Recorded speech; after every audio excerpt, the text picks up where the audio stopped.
Egunon? Bai? Emango diogu hasieran gaurko osoko bilerari. Bero itzela egiten du orduan kamaran eta kazetarien baimenarekin pixka bat ari ginen irekitzen haizea sartzeko, ze bestela aber norbait mareatuko zaigun gaur. Eta igual hortik ere iriki daiteke, ezta? Lehenik eta behin legealdi berri bateri hasiera emango diogu gaur, eta hainbat pertsona berri gaude talde handi honetan, beraz, pixkanaka joango gera funtzionamendua hobetzen eta arintzen, baina gauzak ez balin badira lehenengo egunean behar bezala ateratzen, barkamena eskatzen dut aurretik.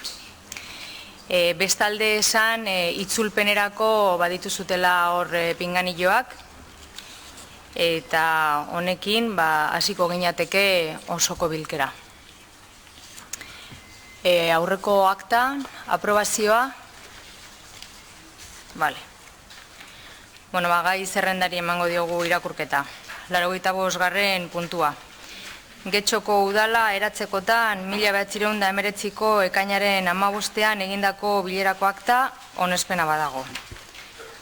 80, bai. Ez dago inolako zuzenketarik, beraz, onartuta geratu. 86. puntuan, osoko bilkuraren araubidea onesteko proposamena. Hemen EH Bilduren emendakin bat dugu. Beraz, Nerea Gijarruia. Egunon guztioi.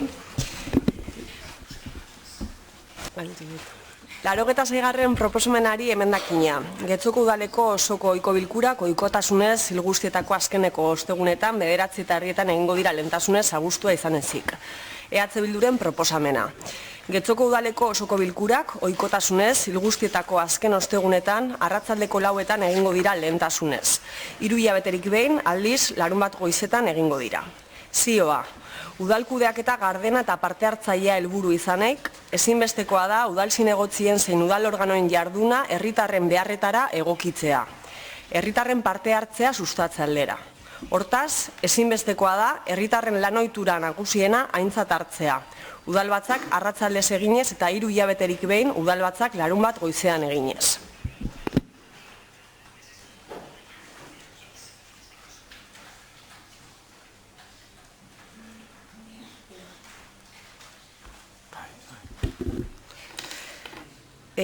Emendakinaren defentsa egingo dut jarraian. Osoko bilkurak arratsaldez egitea proposatzen dugu auzokideen parte hartzea bermatze aldera. Goizez egitea oztopoa da lan egiten duten getxostarrentzat. Jakinda, gehienek goizeko ordutegian lan egiten dutela. Hori da getxostar gehienen errealitatea, ikasle eta langileena hain zuzen ere. Zinegotziok eskubideak dauzkagu noski. Eskubideak dauzkagu, baina betebeharrak ere bai. Eta gure betebehar nagusiena herritarren zerbitzura egotea da. Horrek dakarren guztiarekin. Ez dugu inondik inora uste, hilabetean 3 arratsalde okupata izatea kontziliazio arazo bat denik. Hori demagogia egitea da. Hori ez da kontziliazio arazo bat. 3 arratsaldez lan egitea, udalbatza eta kargu publikoi dagokigun informazio batzorde eta artezkaritza kontseiluetan parte hartzea gure erantzukizuna da, gure ardura politikoa da. Herritarren disponibilitatea eta euren parte hartzea erraztea da gure ardura ere bai. Orain zuzen da herritarren zerbitzura egotea. Era berean, 3 hilabetean, behin osoko bilkura larunbat goizez batean egitea proposatzen dugu. Aipatu parte hartzea sustatze aldera. Hori da kargu publiko bezala, egin aldugun gutxieneko bat.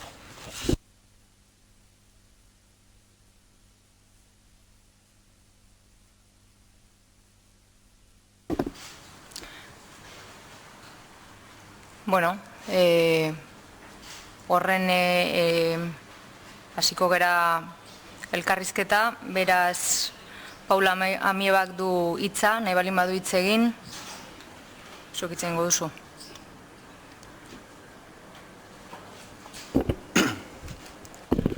Bueno, entendemos... Uste dugu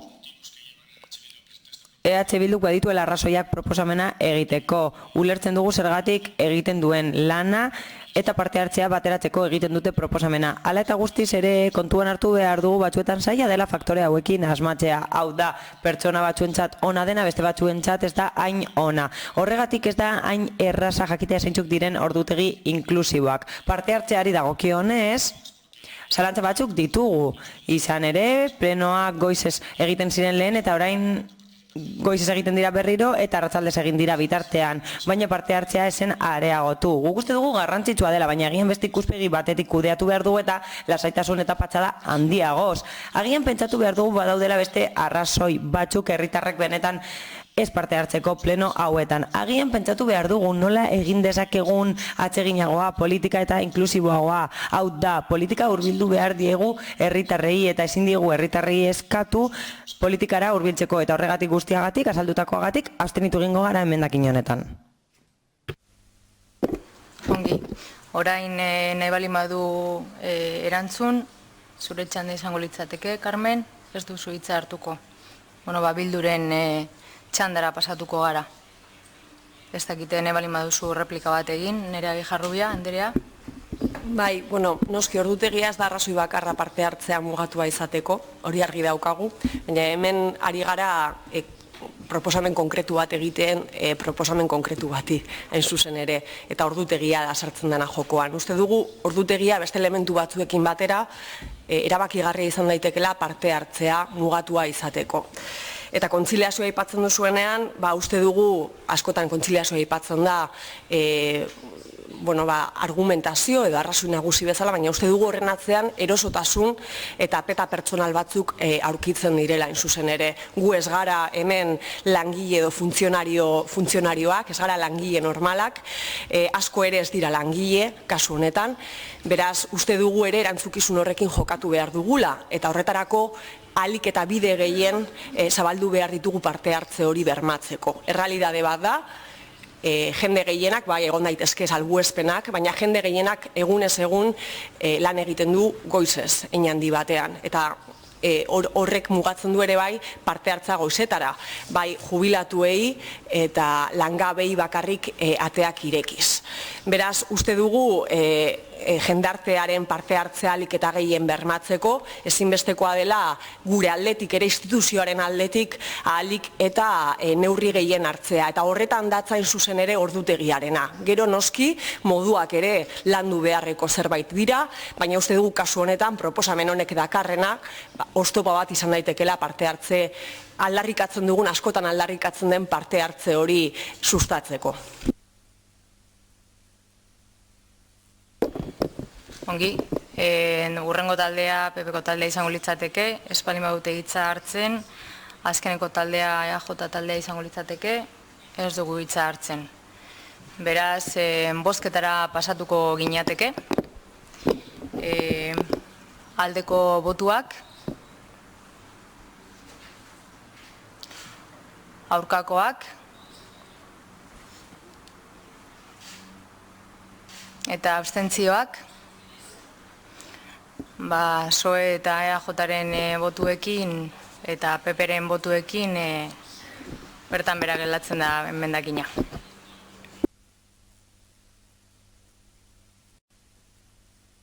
Laurogeita zazpi, ez, 88garren, Barkatu, proposamena botatu. Proposamena bozkatuko dugu, beraz aldeko botuak.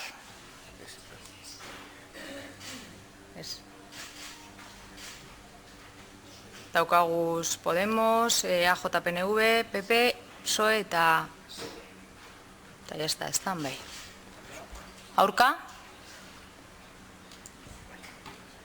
Eta abstentziorik ez daukagu, beraz aurrera ateratzen da proposamena.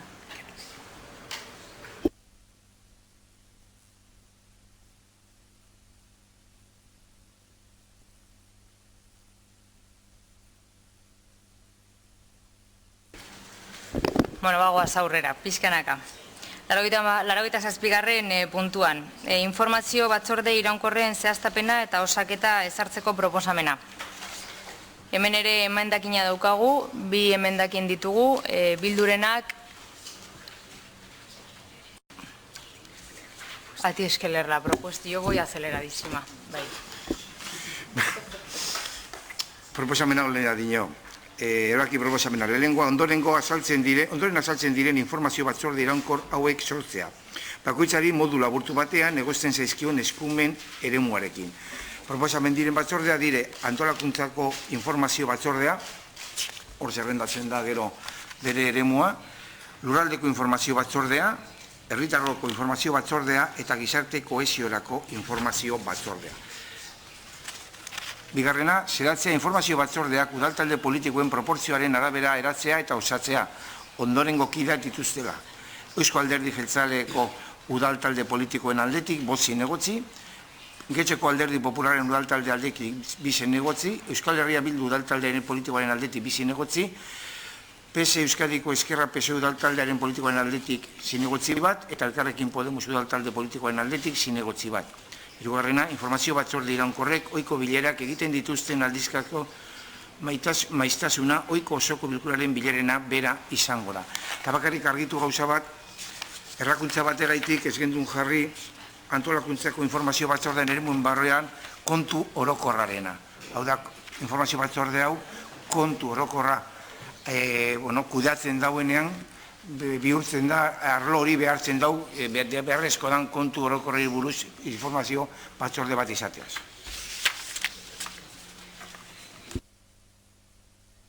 Orain bai, emendakinak irakurriko ditugu, ezta? Beraz, bilduko dauka emendakin bat puntu honetan, zeinek egingo du irakurketa, Ibonek. Bueno, egunon, lehenengo gauzatxo bat, aurreko legealdian nahikotxu esan nuen zerbait, baina enuke nahi berriro horrekin atzea. Gu Euskal Herria Bildu edo EH Bildu gara, ez gara Bildu. Bale, orduan eskartuko nuke izena horrela mantentzen den behingoz. Elmendakina irakurriko dut. Informazio batzorde iraunkorrek ohiko bilerak egiten dituzten aldizkako maiztasuna, oiz osoko bilkuraren bilerarena izango da. Informazio batzorden ohiko bilerak arratsaldez izango dira. Eta motivazioa udal kudeaketa gardena eta parte hartzailea helburu izanik, ezinbestekoa da udal zinegotzien zein udal organoen jarduna herritarren beharretara egokitzea, aipatu herritarren parte hartzea sustatze aldera. Hortaz egokia da herritarren lan ohitura nagusiena aintzat hartzea. Azken finean, aurreko puntuan ere hitz egin dugu honen inguruan. Baina kasu honetan gauza bitxia gertatzen dira eta batzutan iruditzen zaigu gauzak ez direla asko aldatu, naiz eta alkatesak garai berriak iragarri, garai berriak garai zaharregien antza handia daukate. Eta da maltzurkeriekin ibiltzea. Aurreko legealdiaren azken hilabeteetan, azkenean beste remediorik ez hitzaielako geratzen, bai Eusko Alderdi Jeltzaleak, bai Alderdi Sozialistarekin eta bai Alderdi Popularrarekin eginiko akordio baten ondorioz, onartu behar izan zuten, apur bat bozketa lotzagabe batzuen ostean, onartu behar izan zuten, ordezkaritza informazio batzordeak publikoak izango zirela. Baina gu, jakin badakigu, Eusko Alderdi Jeltzaleak ez duela nahi jendeak ikustea zer nolako informazio batzordeak egiten diren, eta zer nolako lana egiten den askotan 10 minutura ez dela heltzen, zer nolako gai ordena jasotzen ditugu, eta informazio jasotzen ditugu, informazio batzorde batzuetan lan egiteko, eta 10 minutuko lan batengatik zenbat dirutza zautzen duen udal honek. Orain, onartu behar izan zenuten informazio batzordeak publikoak izango direla, eta orain, proposatzen duzuena, da goizera pasatzea. Azken finean, partairetza oztopatzea. Eta arestian, batez be, Podemosek erabili dituen argudioak benetan nik pizkat harrituta utzi naute. Azken finean, oso garbi dago eta bakoitzak ikus dezake nahi duen bezala. Baina herritarrek oro, gehienetan ez guztie, baina herritarrek gehienek goizez egiten dutelan. Eta errezago izango lukete, arratsaldeko 7etan edo 7:30 etortzea, bai pleno batera edo informazio batzordera, edo goizeko 10etan etortzea baino. Eta are gehiago, interesatuta daudenean, eta batzorde horietan parte hartzeko eskubidea daukatenean, ze hori ere aitortzen zaie era oso mugatu batean ere, zer egin behar dute herritarrek. Euren lanean baimena eskatu, batzorde batera etorretzeko, zein dago zeinen zerbitzuan. Herritarrek gure zerbitzuan, ala gu haien zerbitzuan. Hori da kontuan hartzen ez duzuen zerbait. Eta hori da benetan guri lotsagarria iruditzen zaiguna. Eta gero segitzen dugu aipatzen, eta benetan ere aurreko legealdian Podemosek izan zuen jarrera ikusita, oraingoan izan duena, bitxia iruditzen zaigu. Hau da, kasualitatea eza, baina osoko bilkura honetan, gobernu taldetik soilik zinegotzi bi okerrez banago ez daude soldatapean. Beste guztiek soldata daukate. Hau da, beraien lana da ona etortzea, udaletxe honetan lan egitea. Aldiz, oposizioan gauden zinegotzien artean, 6 zinegotzi ez daukagu udal soldatarik. 6. Horrek esan nahi du, bakoitzak bere zailtasunak izan ditzakela batzorde horietara etortzeko. Eta batzuk esango duzue, baina legeak ahalbidetzen du, eta bai, eta nire kasu konkretuan adibidez, administrazio publikoan lan egiten dudana, legea jartzen dit, ez dit jartzen inolako arazorik egin dezaket, eta baimena badauzkat. Ibon, minutu bat geratzen zaizu. Bukatzen dut, baimena badauzkat, baina ere lotza ere badaukat ere, lotza apur bat ere badaukat, eta nire lankide batzuk ere badauzkat, eta hoi ere begirune bazordiet. Baina beste batzuek pribatuan egiten dute lan. Hoiei zer esango diete, legeak gauza bat esaten du, baina gero zer gertatzen da pribatuan kontratua luzatzen ez dizutenean, esaterako. Horren guztietan ez duzue pentsaten, bakarrik pentsaten duen zuen erosotasunean, eta hori lotsagarria da.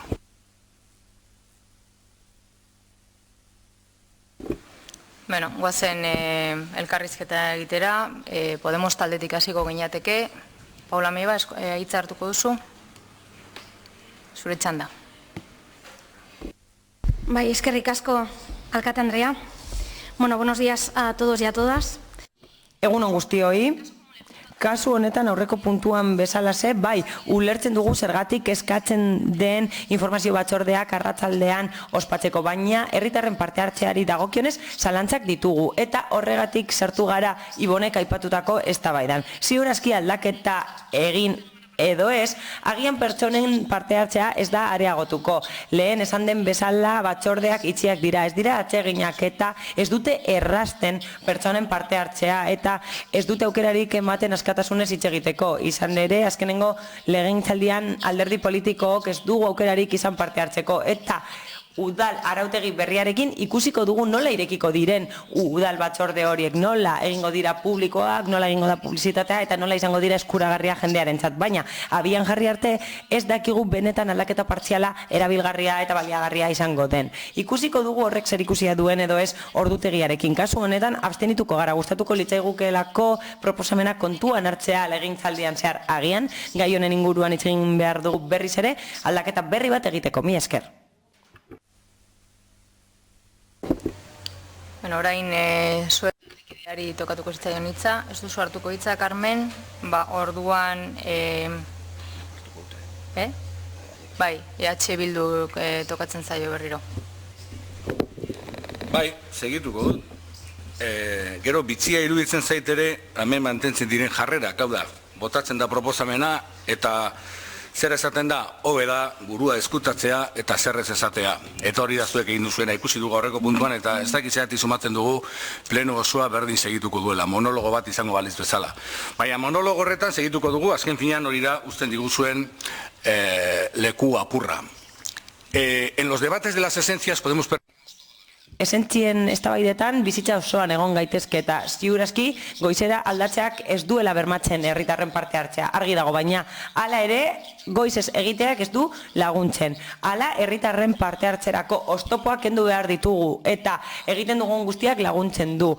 Ez dugu hitz egin horren inguruan, baina ez dugu ulertzen zuen jarrera. Podemosen jarrera ez dugu ulertzen, badakigu PPek akordio bat duela EAJarekin eta ez bada gertatu EAJak hori espero du, baina ez dakigu zer gertatzen den EAJaren eta Podemosen artean. Eta gaztelaniaz esango dut ondo ulertzeko trampak egiten dituzue.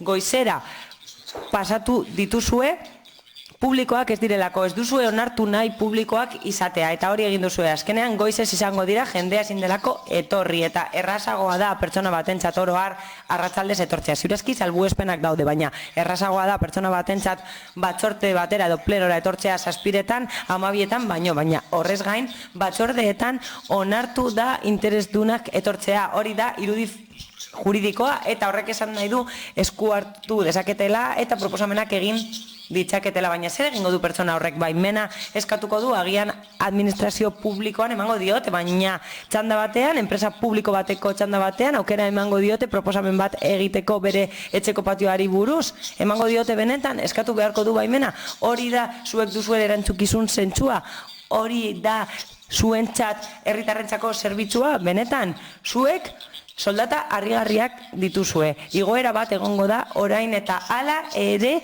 kostatzen zaizue hilean 2 arratsaldetan lan egitea, eta kontziliazioa aipatzen duzue. Bai, kontziliazioa eskubide bat da, lan borroken ondorioz irabazi zen, eta zuen beldurretarako erabiltzen duzuenean erasotzen dituzue lan eskubideak, eta nahikoa da, benetan nahikoa da, goizez ospatuko dituzue, nahi duzuelako erosoagoa delako, eta inorkez molestatzeko, eta benetan hori salatzeko modukoa da.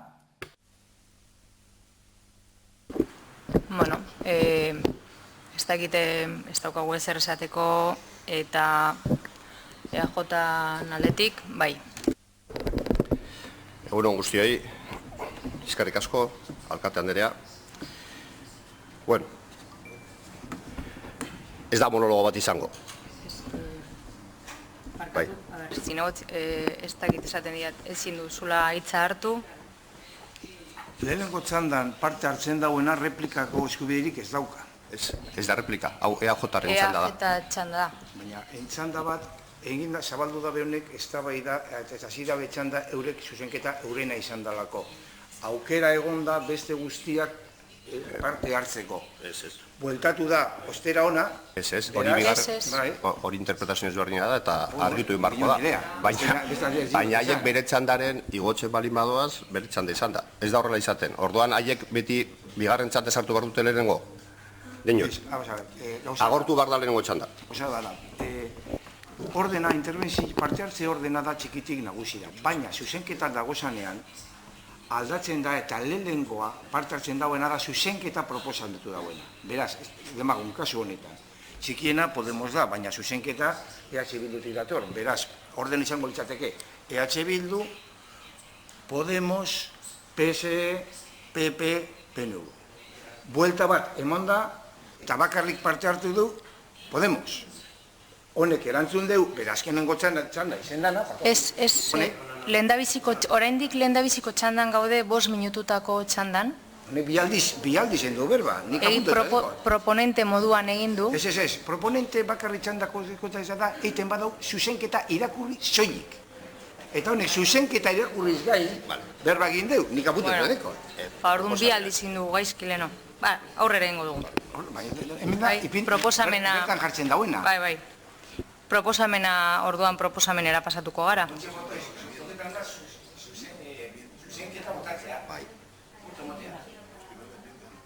Claro, es que no hay réplica entonces.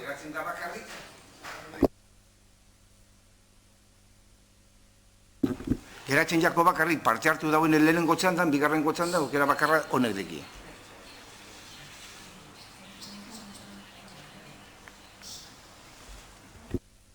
Bueno, orduan, Paula Miebari emango diogu hitza. Bai, eskerrik asko. Bueno, lo primero, igual que... Lehenik eta behin, eskatzen da EH Bildu errespetatzeko, mesedez eskatuko genizueke elkarrekin Podemos deitzeko, mesedez. Legegintzaldi berria da eta kostatzen da, baina mesedez. Lehen, aipatu dugu, udal arautegi organiko berria, eta hau gertatzen da arautegi berriarekin gobernutik onartu dute, eta EH Bilduk eta Podemosek hori ezestatu zuen. Batzordeekin ikusiko dugu zer gertatzen den. Oso zaila izango da lurreratzea, eta ziurezki arrazoia daukazue. Hobea izango da arratsaldez egitea. Guk ez dugu inolako arazorik izango berriz ere horrela egiteko. Ikusiko dugu nola funtzionatzen duen. Hala ere ez da hori oztopo bakarra izango, batzordeak abian jartzeko. Mila esker. Orduan bozkatuko dugu emendakina, ezta? Ados. Aldezko botoak, EH Bilduren botoak ditugu, aurkako botoak, badauzkagu PP-ren botoak, PSOE-ren botoak, EAJ-renak, eta baita, eta abstentzioak, Elkarrekin Podemosenak. Baztertuta egoten da enmendakina. Eta orain proposamena jotzen dugu. bozkatuko dugu. Edo hitz egin behar dugu. Claro. Eta zuzenketa badeki Elkarrekin Podemos. Bai, baina ja seria idoz. Vale, enmendakina lehen da bizi, eta gero proposamena. Orduan Podemosek egingo du enmendakina. Eskerrik asko. Bueno, por nuestra parte queríamos... Gure aldetik, emendakin berria egin nahi genion puntu honi. Izan ere, PNV-ren eta PSE-ren arteko eudelen akordioa jasotzen duenaren arabera, gomendatzen da udalek informazio batzorde zehatz batzuk edukitzea funtzionamendu praktikoagoa izateko. Getxon 4 egiteko eskatzen da eta ez 3 lehen egiten zen bezala. Hala, dokumentu berean jasotzen da kontuen batzorde berezi bat ospa daitekeela zehazki eta modu zehatzagoan aurrekontua jorratzeko urtero. Hala, Getxoko udal gobernua osatzen duten bi alderdiek sinatutako akordioa irakurri ostean ikusi dugu konpromiso hartzen dutela urtean honesteko udal kontuak eta horrek esan nahi du udal arautegi organikoa betetzen badute, behin baino gehiagotan aurkeztu beharko diotela aurrekontuen proposamena batzordeari eta hori guztia kontuan hartuta honakoa proposatzen du Elkarrekin Podemosek. Hau da, guk uste dugu beste bat ospatu behar dela Comisión Especial de Cuentas edo kontuen batzorde berezia izenekoa. Hain zuzen ere, udal kontuak aztertzeko plenoa ospatu aurretik eta azalpen gisa honakoa azaldu nahi genuen. Puesta inicial, como se ha comentado antes, por eso hemos hecho... Hau ez egoen hasierako proposamenean eta horregatik egin dugu proposamen berri bat. Guk uste dugu zuzenketa berriarekin ez dela egon behar beste batzorde batean. Guk uste dugu beste bat izan behar dela, apartekoa izan behar dela eta modu esklusiboan jorratu behar direla aurrekontuak eta udal kontuak modu zabalean jorratzeko. Guk uste dugu horretarako oso egokia dela batzorde berezi batean jorratzea eta ez beste batzuen barruan.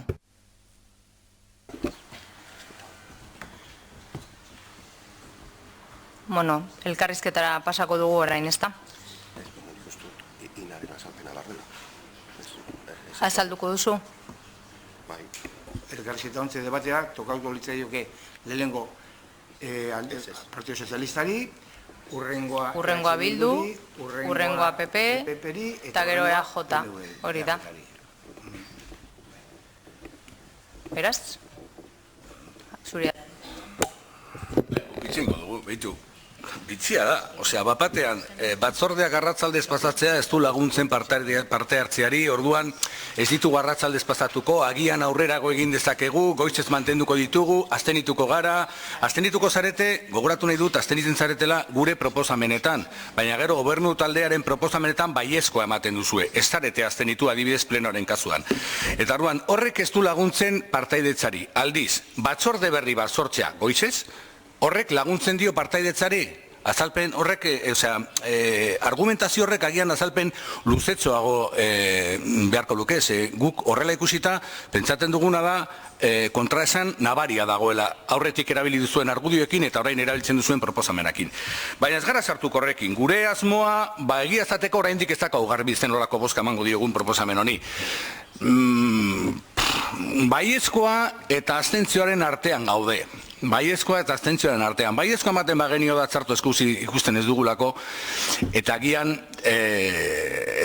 eskerrek zerbait egin barko luke udala honetan, eta elkarlaneko bide horretatik zerbait arintzeko asmoarekin emango genioke baiezkoa. Abstenitzen baldin bagara da, benetan kontraesan nabari ikusten dugula aurretik bozkatu duzuena eta oraintxe bozkatzen duzuenaren artean. Orduan, ez dakigu zehazki zer egin nahi da zuen. Hala, ez da nahi duze parte hartzea bakarrik zeuek antolatzen eta prestatzen duzuena ematen dela parte hartzea eta beste guztietan ez dela parte hartzea.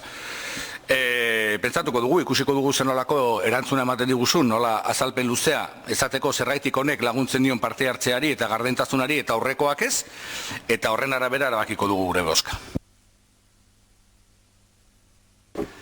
Eskerrik asko, orain pasatuko gineateke PP taldekoari, PSOE taldekoari, ez.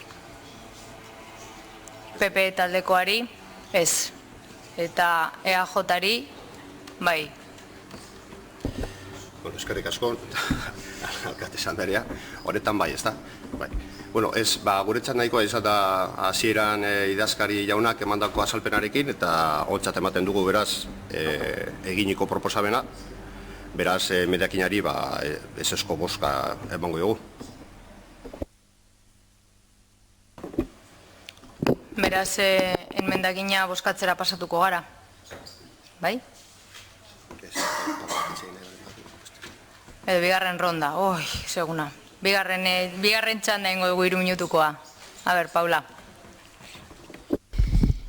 Bai, eskerrik asko. Nada, de forma breve. Eskerrik asko, laburki. Bai, lankidetza funtsezkoa izango da legegintzaldi honetan, eta gure ustez, EH Bilduk egin duen proposamena aztertu egin beharko litzateke arratsaldetan egiteko osoko bilturak, gu horren aurkaz gara jarri, eta gure ustez hau gardentasun kontu bada, eta gainera herritarrek parte hartzeko lan egin nahi badugu, ez dago arazorik, ordutegi aldaketa egokiago bat jarri nahi badugu, hori ere hitz egin daiteke. Agian Roma ikutu beharko dugu. Lehen hitz egin dugun aldaketa partziala horretaz, zerbait egin beharko da, oraindik lan asko dago egiteke. Beraz, lankidetza egin beharko dugu eta proposamenak egin beharko ditugu gardentasun gehiago izateko eta elkarrekin lan egiteko eta udalako lanak hobetzeko eta herritarren parte hartzea sustatzeko. Eskerrik asko. Ibonek izango luke txanda orain EH Bilduk. Bueno, no os habéis opuesto, pero abstenerse como habéis hecho, y votar que sí, a que los plenos... Gure proposamenaren aurrean abstenitzea eta ez erantzutea gure proposamenari, abstenitzea moduan da. Baietz bozkatuko dugu, lankidetza hori izango dela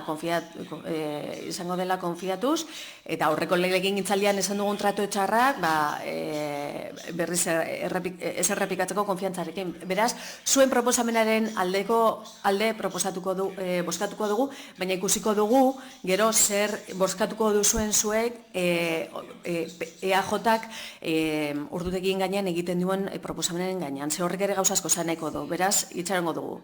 Beraz, EAJ PNV izango luke txanda, ez du hartuko, bozketara pasatuko gara, ez da? Bai. Bale. A ber, aldeko bozkak,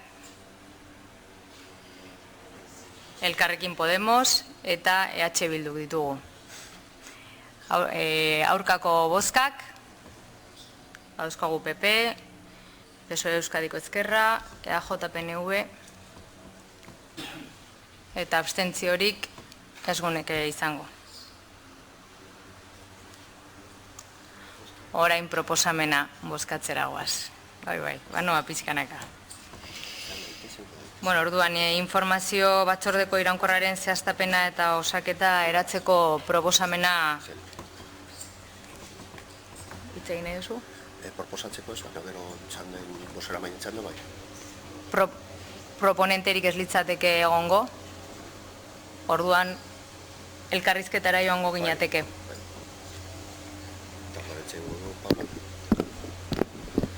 Beraz, hasiko ginateke proposamenaren elkarrizketarekin. Podemosek hitza hartuko luke? Ez. PSOE Euskadiko Ezkerrak, ez. EH Bilduk?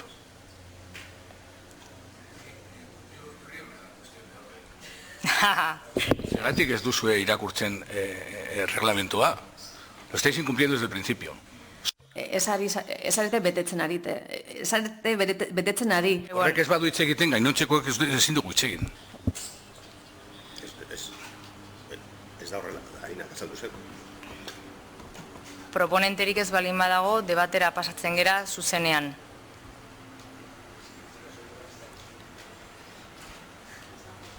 Kasu honetan, zueltatzen dana da, zuzenketak. Zuzenketa eztabaidatu da azkenean gauza biak. Dala, zenbat batzorde, komentarioa ze ordutegi izan behar diren edo ez, ez dago ja esparurik eztabaidarako.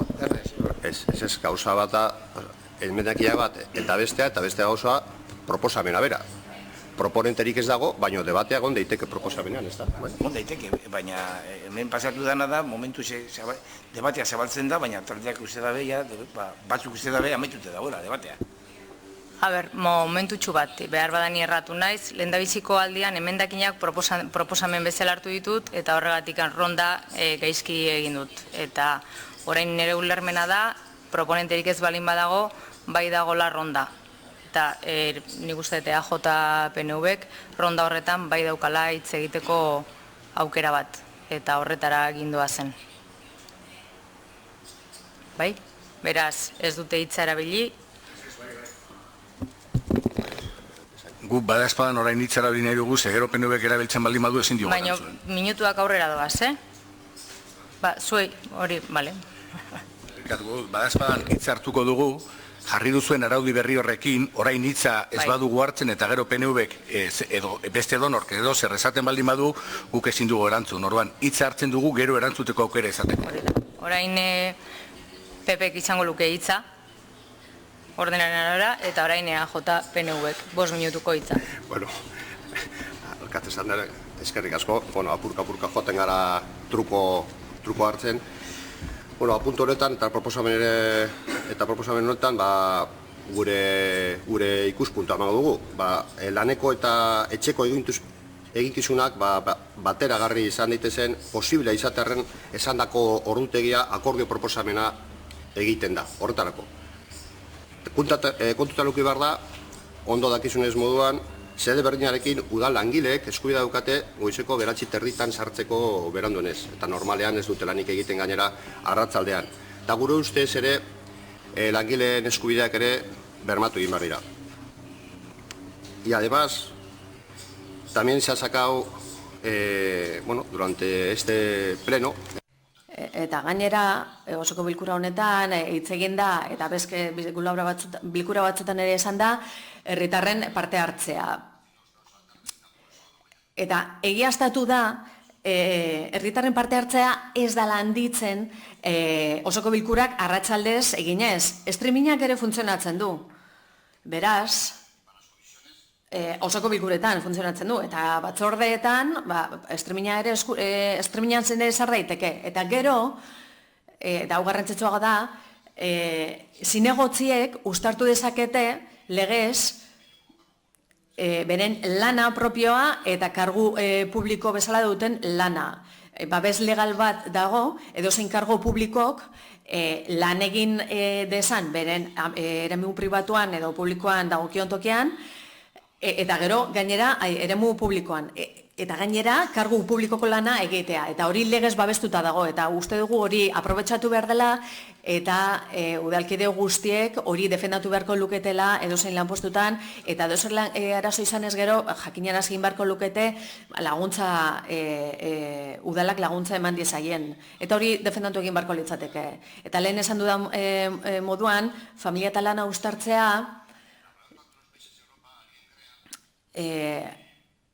ezinezkoa da gaueko 10etan lan egitea, eta Europako beste herrialdetan hori ezin izango litzateke ezineztu, ezin da gaueko 10etan osoko bilkurak eginez ezin da familia uztartu. Eta horrek gure bizitza pertsonalaren zaildu dezake. Gero, zer dan garrantzitsuago,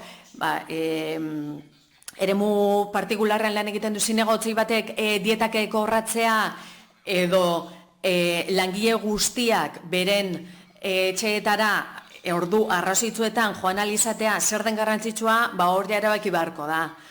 Eta gero, bere bakoitzak, bere politika barruan egingo du, beteko du nahi duen ordutegia. Jauna, beraz jarraituko dugu elkarrizketarekin. Ez dakite zerbait esateko daukan Elkarrekin Podemos taldeak. Lehen ez duzute erabili hitza, beraz ez dauka, orain IH Bilduk zuzenean izango luke. A ver, Ignacio, yo estoy seguro que tú no eres tonto, te pedí. Ignacio, ni badakizu, zuk ez daki, zu ezarela inozoa, eta ez gaituzun hartu zugu ere inozo bezala. Badakite legedia ere ezagutzen duzula. A ber, autonomo moduan lan egiten duen batek zer egin behar du goizean lan egiten badu. Gauza bada legeak esaten duena eta beste gauza bada errealitatea. Eta ez aipatu hemen legeriak eta ez dakize beste gauza zuek zuen burua eskutatzen duzunean. Gu hemen gaude jendearen zerbitzura, jendea ez dago gure zerbitzura. Eta hemen ari gara udaleko langilez eta ari gara 3 atxaldez hitz egiten. Parte hartzeaz eta argitasunez hitz egiten bada, gauzak argiago esan behar dira. Batzordeak estreminez egiteak ez du dirua aurreztuko luke, da gaina batzordeak estremin bidez ez dia egiten. Atea irekita usten bada jende gehiago sartzen bada, jende gehiago sartuko da. Orduan, erabilitzagun argudio serioak eta hemen esatea langileen eskubideak defendatzen direla, denok defendatzen ditugu horiek. Esaten, norbaiti, zer ari zara esaten, 3 atxaletan faltatzeagatik norbait kalteratuko dutela eta hori defendatu beharko litzatekela zu joango zara hori defendatzera? Baina lehendabiziko txandan ez duzute hartu, beraz, bigarren txandara pasatu gara. Claro. Vamos a ver. A ver, esango dio berare. Voy a volver a leer. Irakurriko dut berriz ere. Eztabaidaren eskema hau da. Proposatzaile bat bada, eskema badago. Proposatzailerik ez badago, eskuartzea da txikinetik handienera. Ordena hori aldatzen da bakarrik zuzenketekin eta hitz egiteko txanda aldatzen da, emendakina aurkeztu duenak hitzartzen duela lehenik.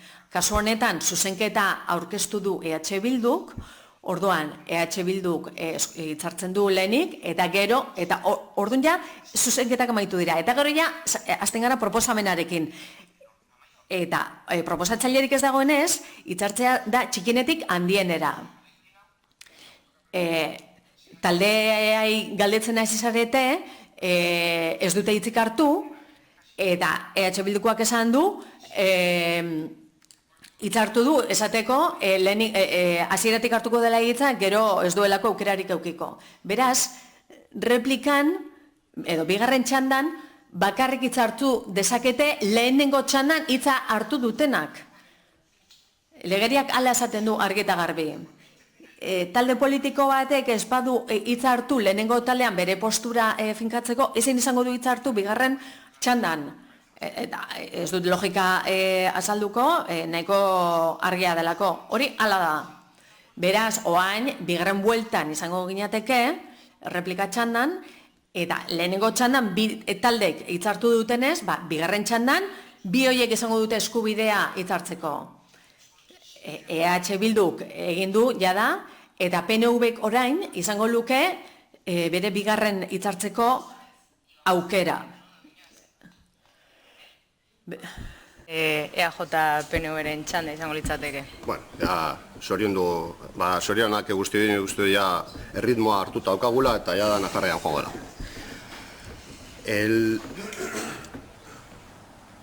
Lo cierto es que Egia esan, herritarren parte hartzaileari dagokionez, eta horiek dira argudioak arratsaldean egiteko osoko bilkurak, izan dugun esperientzia aurreko legegintzaldian herritarren parte hartzeari dagokionez,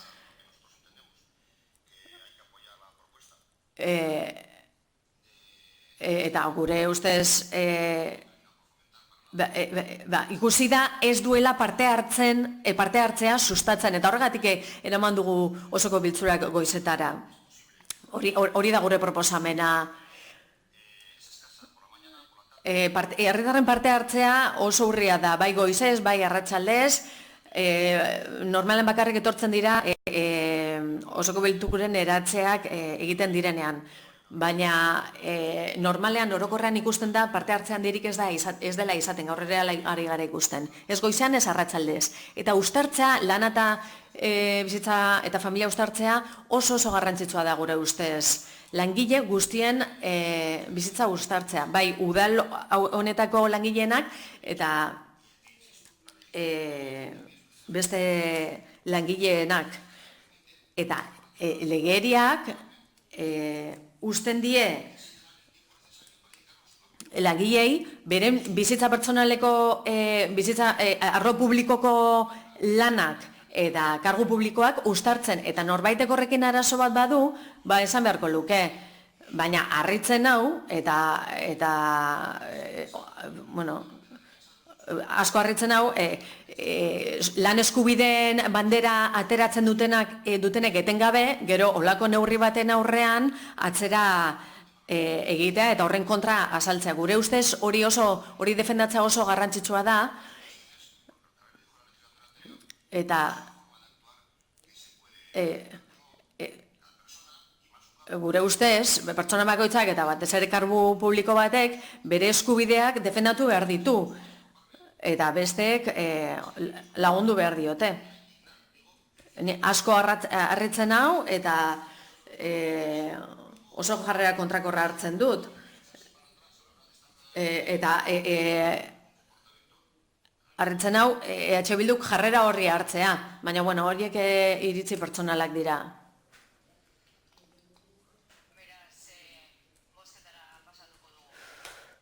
Botuak, proposamenaren aldeko botuak, orduan EAJ, PNV, PSOE Euskadiko Ezkerra eta PP ditugu. Aurkako botuak EH Bildukoak ditugu. Eta abstentzioak Elkarrekin Podemosekoak.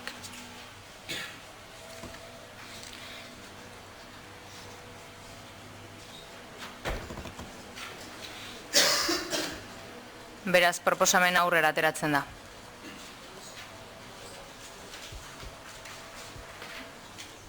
Laurogeita 8. puntura pasatuko gara. Jesusen bihotza udal egoitza. Deritzon udalaren erakunde autonomoaren artekaritza batzordearen udala eskuordetuko duen zinegotziak izendatzeko proposamena. Proposamena hola dino. Etxeko Jesusen bihotza udal sartetzea, tokiko erakundaren artezkaritza kontseiluko kide ondoko zinegotzia hauek izendatzea. Bertan zerrendatzen dire, udal talde bakotzak aurkeztu duen pertsona kontseilu horretarako. Titulara falta izatekotan, ordezkoek haien utza bete ahalko dute. Norbaitek hitza nahi izango du hartu? Bai? Orduan egingo dugu ez EH Bilduk usteet eskatu dula hitza? EH Bildu? Eskatu duzu hitza? Bai. Beraz, Podemosek hitza hartu nahi du? Txikitik handira goaz. Ez. EH Bilduk? Bai. Aurrera, Ibon, zure txanda izango litzateke. Baina goaz besteak ez dakite hartuko duten edo ez, zure arabera behar bada. Kasu honetan gure jarrera azaldu nahi dugu, gu abstenituko gara, eta abstenituko gara, kasu honetan artezkari batzordeko batzuetako, bai honetan eta bai hurrengo puntuak artezkari batzordetako ordezkariak izendatzen direlako, ez dugu txarto ikusten artezkari batzorden ordezkaritza gutxitzea, azken finean gutxitze hori proportzionala izan da, baina bai dauzkagu artezkari batzorden inguruan hainbat gai aztertu behar direnak, bere momentuan ezezko bozka eman zeniotenak eta guretzako funtsezkoak direnak. Beraz, aztenitzen gara ez gaudelako kontra izendatzen diren pertsonen kontra, pertsonen izenen kontra, baina gure ustez artezkari batzordeetan herri taldeek ordezkaritza zuzena izan behar dute eta hala aurkeztu genuen aurreko legealdian artezkari batzorde desberdinen estatutuen aldaketa proposatu genuenean. Eta hori funtsezkoa da herri partaidetza areagotzeko. Hau da, zinegotzietatik haratago bertan arlo bakoitzean diharduen herriko taldeen ordezkariek egotea ahotsa eta bozka ahalmenarekin. Horri uko egin zenioten eta suposatzen dugu, kasu honetan ez da agertzen, baina aurrekoetan agertu izan da eta artezkari batzordeak be goizez izango direla. Azken finean, estatutu guztietan ez du jartzen zein ordutan izan behar diren artezkari batzordeak, hori presidentearen ahalmena dago, pero visto lo visto, esto va por la mañana. Baina, badirudi hau goizez egingo dela, orduan abstenitu egingo gara. Eta aurreko eztabaidarekin jarraituko dugu, dena batzen delako. Gure abstentzioaren arrazoi bat da, dena batzen dela. Eta oain, bakarrik falta zitzaiguna da, EAJak guri aurpegiratzea langileen eskubideak ez ditugula defendeatzen. Ezin da, langileen eskubideetan eskutatu, kasikadak egiteko eta alderdi bakoitzaren borondatea egiteko. Eskubidea osoa duzue batzordeak goizean jartzeko eta zinegotziek, 12 zinegotzi izan dituzue eta vale.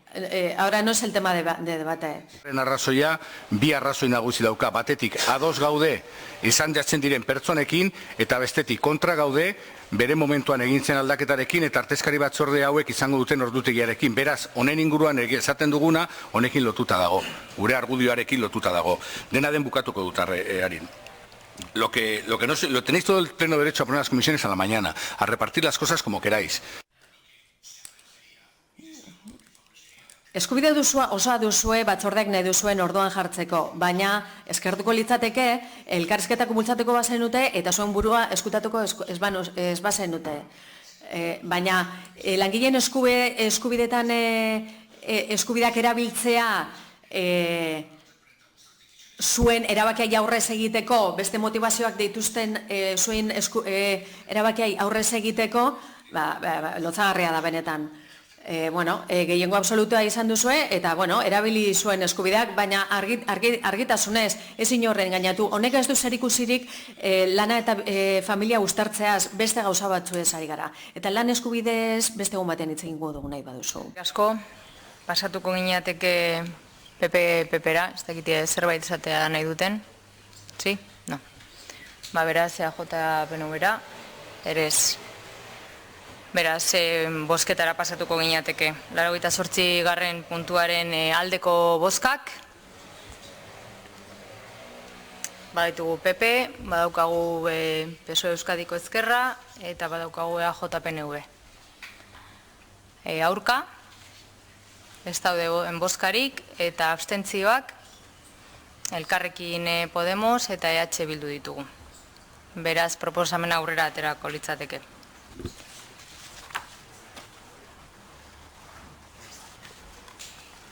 89. puntura pasatuko gera.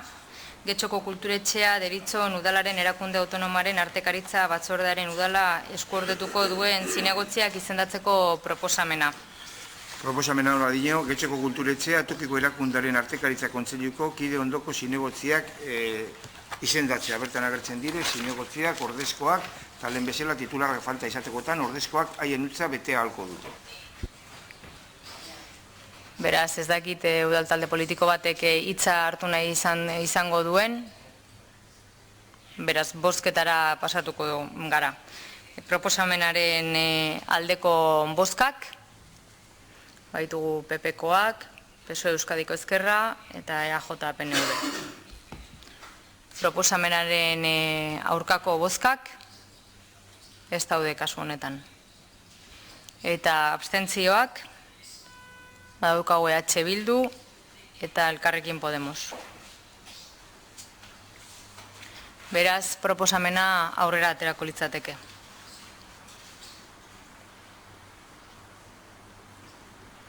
Laurogeita hamargarren puntura pasatuko ginateke.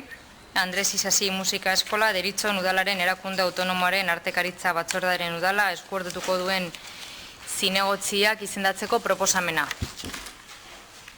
Alkatearen proposamena hau da, Andres Isasi Musika Eskola tokiko erakundaren artekaritza batzordeko kide ondoko zinegotziak izendatzea. Bertan zerrendatzen dire, baita titularrak, baita ordezkoak. Eta titularrak falta izatekotan, ordezkoek haien utza bete halko dute. Ez dakite talde politikoren batek hitza hartu nahi izango duen, beraz bozketara pasatuko ginateke. Aldezko bozkak, baditugu PPkoak, PSOE Euskadiko Ezkerra eta EAJ PNVkoak. Abstentzioak, badaukagu EH Bildu eta Elkarrekin Podemosekoak. Eta aurkakorik ez litzateke egongo. Beraz, proposamena aurrera aterako litzateke. 91. puntura pasatuko ginateke. Getxo Kirolak deritzon udalaren erakunde autonomoaren artekaritza batzordearen udala euskordetuko duen zinegotziak izendatzeko proposamena. Alkatetzaren proposamena hau da. Getxo Kirolak tokiko erakundaren artekaritza kontseiluko kide ondoko zinegotziak izendatzea. Bertan zerrendatzen dire, baita titularrak zein ordezkoak. Titularrak falta izatekotan, ordezkoek haien utza bete ahalko dute. Ez dakite udal talde politikorik hitza hartu nahi duen, beraz, hemen ere bozketara pasatuko ginateke zuzenean, aldezko bozkak, baditugu PPkoak, PSOE Euskadiko Ezkerra eta EAJ PNVkoak. Abstentzioak, baditugu EH Bildu eta Elkarrekin Podemosekoak. Eta aurkako bozkarik ez litzateke egongo, beraz aurrera aterako litzateke proposamena. 92. puntuan, Bizkaiko Garraio Patzuergoan udala eskuordetuko duen zinegotzia izendatzeko proposamena. Alkatearen proposamena hau da. Amaia Agirre Muñoz, alkatea Bizkaiko Garraio Patzuergoa erakundean Getxoko udaleko ordezkaria izendatzea. Ez dakit udal talde politikorek hitza hartu nahi duen, bestela bozketara pasatuko ginateke. Aldezko bozkak, daukagu PPkoak, PSOE Euskadiko Ezkerra eta EAJ PNVkoak. Abstentzioak, EH Bildu eta Elkarrekin Podemos. Aurkako bozkarik ez litzateke egongo, beraz aurrera aterako litzateke proposamena.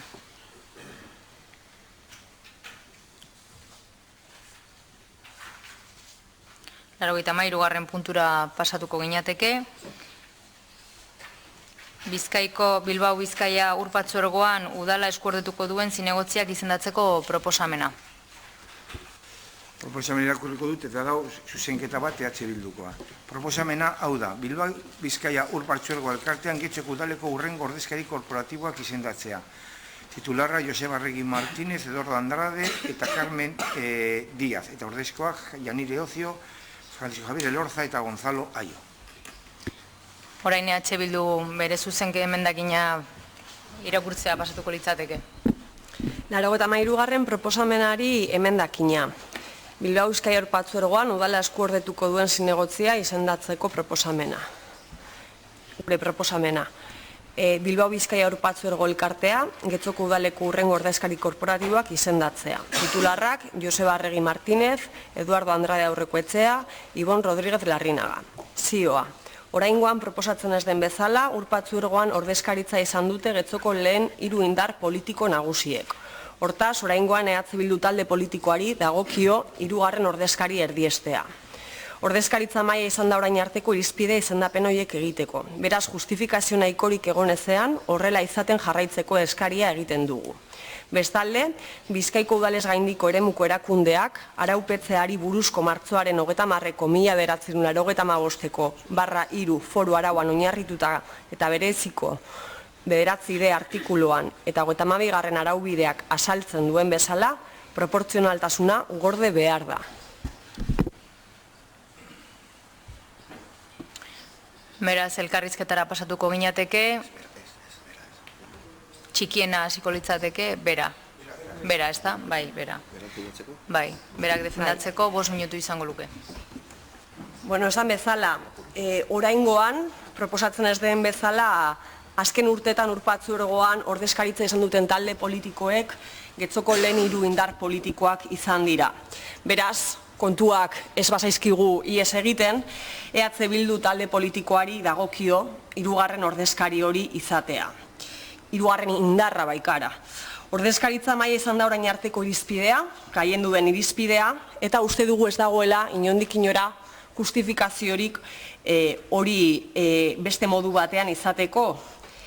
Gainera, aipatutako legean bezala, aipatutako udalez gaindiko eremuko erakundeak araupetzari buruzko azaltzen diren artikuloa kontuan hartutaz proportzionaltasuna da eskatzen dena.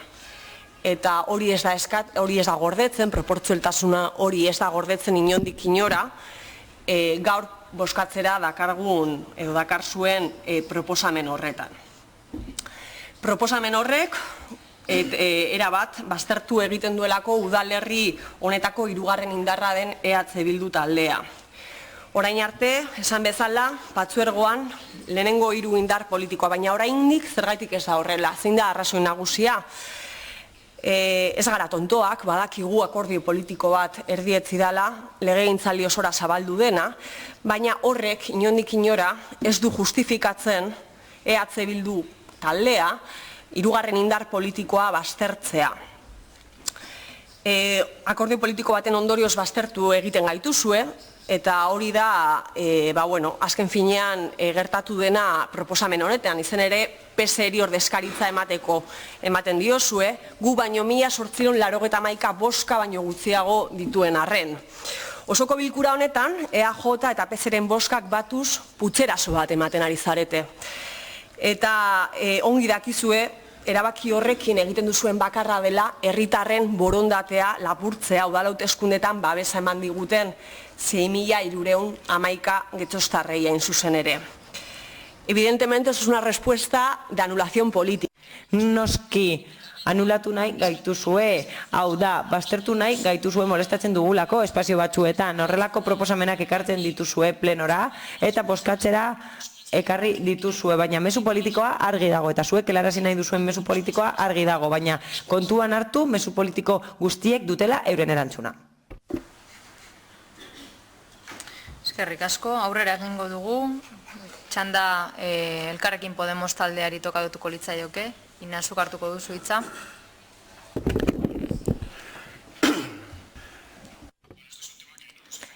Gai honek ez gaitu zuzenean ukitzen, baina guztiz ados gaude EH Bilduk esandakoarekin, zehazkin ereak esandakoarekin. Are gehiago, hau da lehenengo puntua non apur bat ikusten den zer nolakoa izango den legegintzaldiaren funtzionamendua, etorkizunera begira. Argi dago, majoria daukatela, gehiengo absolutua daukatela, eta nahi dutena egingo dutela esaten ari dira. Gainera, modu arbitrarioan egingo dutela. Hori arrazoizkoa den, edo ez, kasu honetan ez da zentzuduna. Kasu honetan ez da zentzuduna horrela jardutea, eta gainera proportzionaltasun irizpideak ez dira kontuan hartzen, eta gainera ez dago horretarako arrazoirik hori garrantzitsua da. Oso garrantzitsua da, hau da, horrelako egintzak arrazoituta egon behar dira, arrazoi pisudun bat egon behar da. Beraz, esan dezakegu aulkiak banatzen ari direla orain, eta alde batera usten ari dela orain hauteskundeetako emaitza, eta hori oso larria da, nereak esan bezala 3. indar politikoa dira getxon, eta horregatik EH Bilduk merezi du postu horietako bat Urpartzuergoan, Bilbao Bizkaia Urpartzuergoan, eta lapurtzen diozue eskubide hori, lapurtzen ari zarete eskubide hori, EH Bilduren kasuan, eta nik uste dut oso argi dagoela, rodillo da erabiliko nukeen hitza. Guk esperientzia hori izan genuen 4 urtez, kontsortzioan, partzuergoan egon ginen 4 urtez, eta ikusi genuen gehiengoa itxela zela, EAJaren gehiengoa itxela zela, baina ematen du ez dela nahikoa, eta orain irizpidea aldatzen ari da, irizpidea aldatu dute, hori kontuan hartzen zen lehen, ordezkaritza maila, eta orain favoreak dira irizpidea, hau da, zor diren favoreak dira irizpidea, eta guk uste dugu hori berez dela jendeak botatutakoari edo boskatutakoari kasurik ez egitea. Guk uste dugu ez daukala zentzurik eta gainera erabaki arbitraria dela. Hori da guk uste duguna. Euskadiko Ezkerra PSOEko pertsonari tokatuko litzaioke. Carmen, zure hitza da? Egunon, denori. Bueno, tengo que decir que tanto el partido... Esan beharra daukat. EH Bilduk eta Podemosek esaten dutena gezurra dela. Hau da, EH Bilduk esaten du emendakinean EH Bildu izendatu behar dela. Hala eta guztiz ere, legez ordezkariak plenoak izendatzen ditu. Beraz, gaur boska gehien dituen proposamena izango da legezkoa. Hala, 3.995eko foru araua aipatzen du EH Bilduk eta udalez gaindiko erakundeak arautzen ditu foru arau horrek eta hori aipatzen du EH Bilduk bere proposamena justifikatzeko. Eta horretarako proportzionaltasun irizpideak aipatzen ditu. Hala eta guztiz ere aipatutako artikuluak testuan esaten du estatutuak daudela mankomunitateetan eta hauze esaten du. Udalek ezingo dute gehiengo absolutua izango mankomunitateko kide anitzeko organoetan. Hala, ordezkaritza proportzionala izango da. Udalbatzako kideen kopurua kontuan hartuta. Berriz ere esaten dut, gure ordezkaritza 3 kidekoa da partzuergoan. Eta hori aipatzen du arauko artikuluak. Eta izendapena plenoaren eskumena da. Zuek dakizuen bezala. Osoko bilkurak egin dezake izendapena. Eta irizpideari dagokionez ondo iruditzen zaigu gobernu taldeak ordezkaritza gehiena edukitzea organoan eta oposizioko talde nagusiak bertan parte hartzea horren ordezkari gisa. Hala ere guk konpromisoa daukagu, hau da plenoak izendatzen dituen kide guztiek duten informazioa helaraziko dizuegu, hori da gure konpromisoa. Ez dakititza hartu nahi duen, ez? Eta EAJ PNVek ez dakititza hartu nahi duen, bazpadari. Zurea da hitza, Inazio Uriarte. Eskerrik asko, alkate anderea. Bueno, legialdi berria da eta erabaki batzuk hartu behar dira dana berriz martxan jartzeko, oso batzuk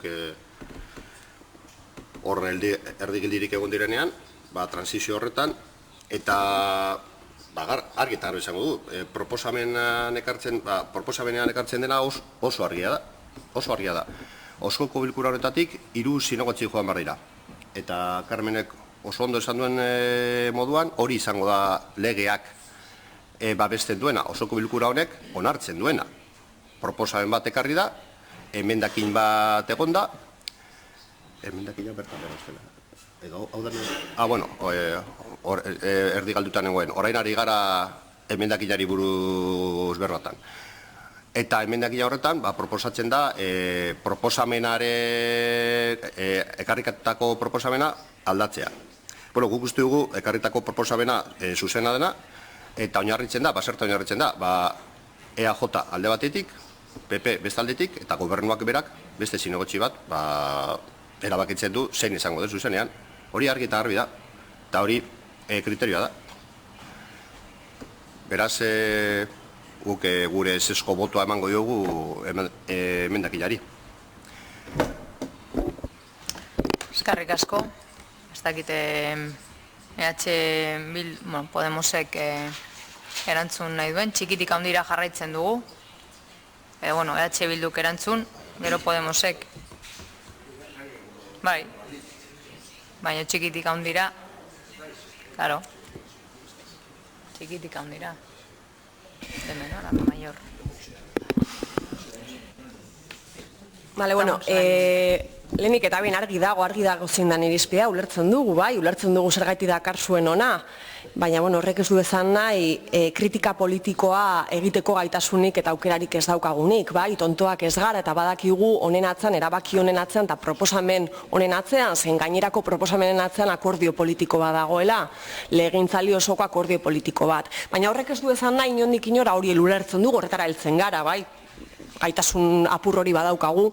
Horrek ez du esan nahi, inondik inora, erabaki horrek ez duenik herritarren borondateari bizkarra ematen. Errealitate bada.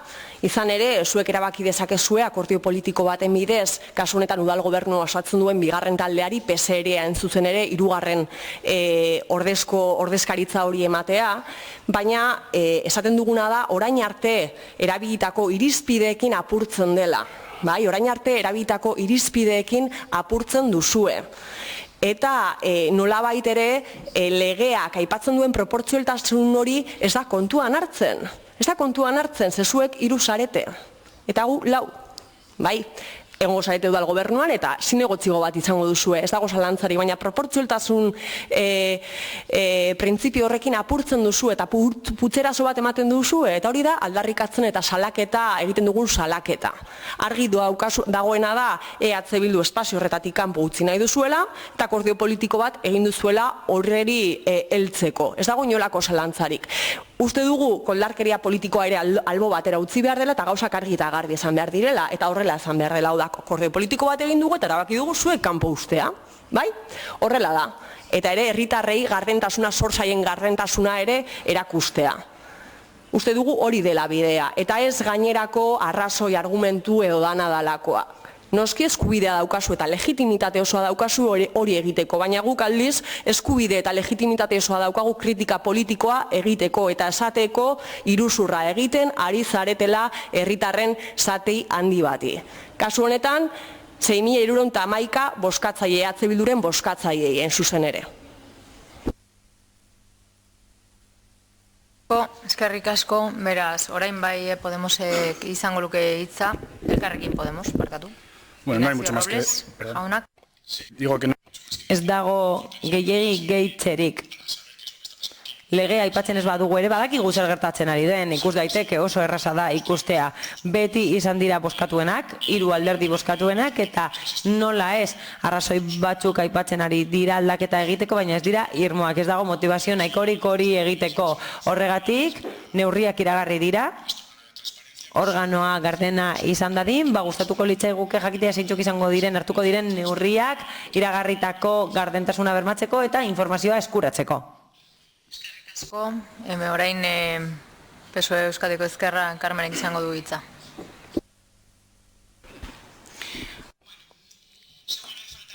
Berriz ere gezurrak esaten dituzue, berriz ere esaten da lehen bestela egiten zela, aurreko osoko bilkuran horrela egiten zen, baina historikoki ez da horrela izan. Berriz ere esaten da irizpide legala dela, baina ez da egia. Ez da egia, gezurra batean oinarritzen da, gezur batean oinarritzen da. Akordio politikoa zilegi da, ematen du ez dela zilegi. Beraz, gustatuko litzaiguke zuek azaltzea benetan zilegi diren zuen akordioak beste udal batzuetan gehiengoa ez baduzue ere. Hala, gustatuko litzaidake gogoraraztea, osoko bilkuraren gehiengoak daukala ordezkaritza, herritarren ordezkaritzaren gehiengoa. EAJak hitza hartu nahi duen, bai, Ignacio Uriarte, zure txanda. Eskerrik asko, alkate Andrea. Bueno, antes de que, como comienza la nueva legislatura... Legegintzaldi berria hasiko da, eta niri, orain, gustatuko litzaiguke zerbait esatea. EAJtik horrela jarduten dugu eta espero dugu besteek ere horrela jardutea. Inola ere esaten dugu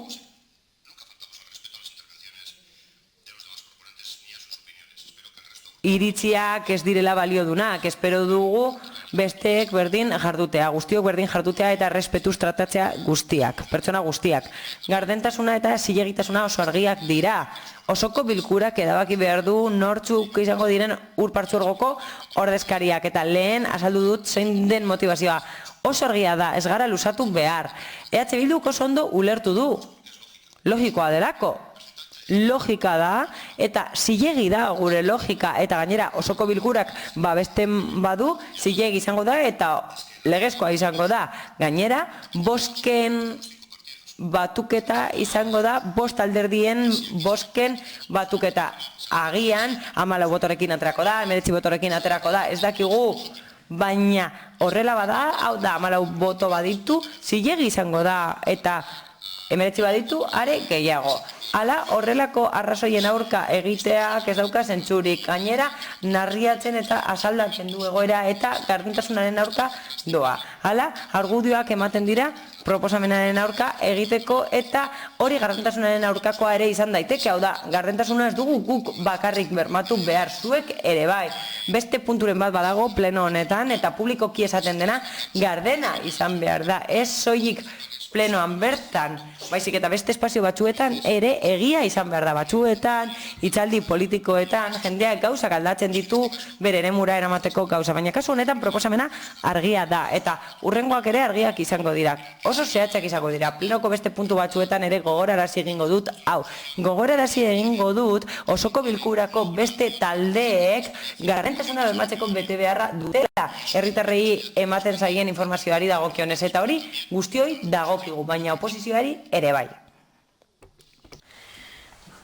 Bueno, beraz, enmendakinaren bozketara pasatuko gara, aldeko botuak, Elkarrekin Podemos eta EH Bildu ditugu. Aurkako botuak, PP, PSOE Euskadiko Ezkerra eta EAJ-PNV ditugu. Eta abstentziorik ez dago. Beraz, enmendakina bertan bera geratzen da. Eta orain proposamena debatituko dugu edo bozkatuko dugu.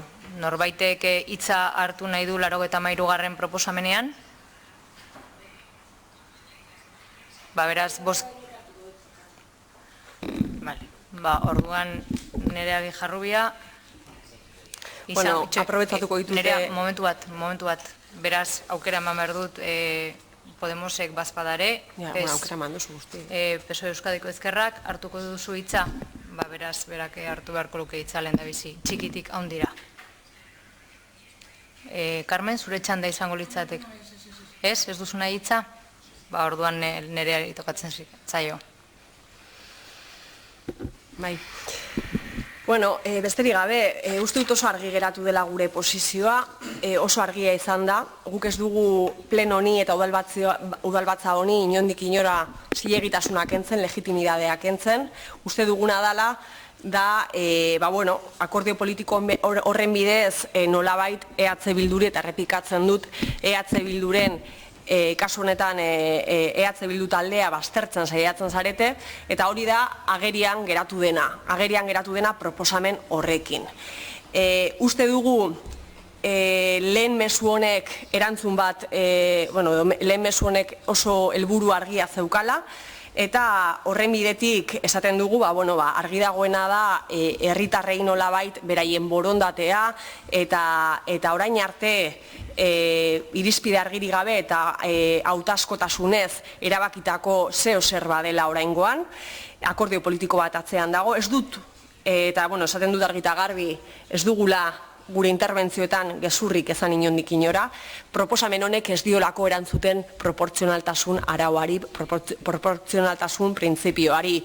Beraz, hori ere agerian geratzen da, hortze gure kritika politikoa, eta ezatea, urpatzu ergoan egoteko aukera hori ukatu diguzuela EH Bildu taldeari, baina, horren bitartez ere, beste modu batzuetan edo beste batzuen bitartez ere jarraituko dugula jarraikortasuna eta segimendu bat ematen espazio horreri. Eta besterik gabe. Ez dakit, PP-koek hitza hartu nahi duten, EAJ-PNV-koak, ere ez, beraz, bozketara pasatuko gineateke. 83. proposamenaren aldeko botuak, PP, PSOE Euskadiko Ezkerra, EAJ-PNV ditugu. Aurkako botuak, Elkarrekin Podemos eta EH Bildukoak. eta abstentzioak ez lirateke egongo, beraz, proposamena aurrera ateratzen da. 84. puntura pasatuko gineateke. Fundación Puerto Irria de Bilbao, Bilboko Portua eta Itxasadarra Fundazio erakundearen eskuordetuko duen zinegotzea izendatzeko proposamena. Alkatetzaren proposamena hau da, izendatzea Álvaro González Pérez jaun zinegotzia Fundación Puerto Irria de Bilbao, Bilboko Portu eta Itxasadarra Fundazioa deritzan erakundean Getxoko udala eskuordetu dezan.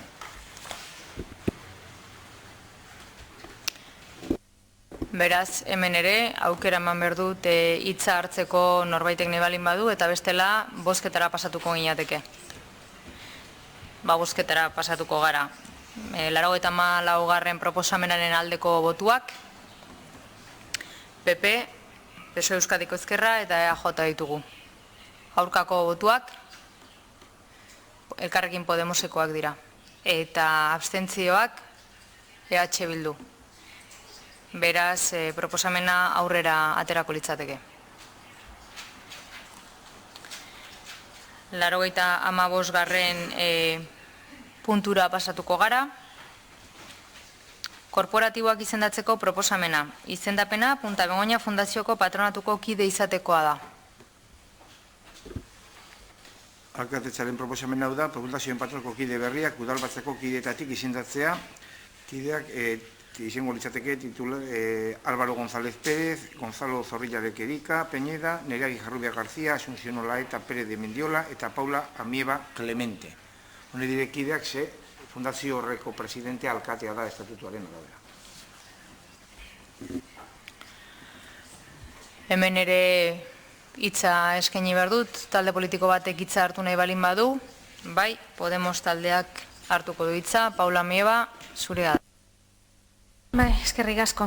Bueno, en este punto nos vamos a abstener porque obviamente no estamos en contra de la propuesta. Eskerrik asko, puntu honetan abstenituengo gara ez gaudelako ados, ados. Baina gure jarrera argi nahiko utzi nahiko guneke. Proposamena martxan jarri genuenean, esan genuen,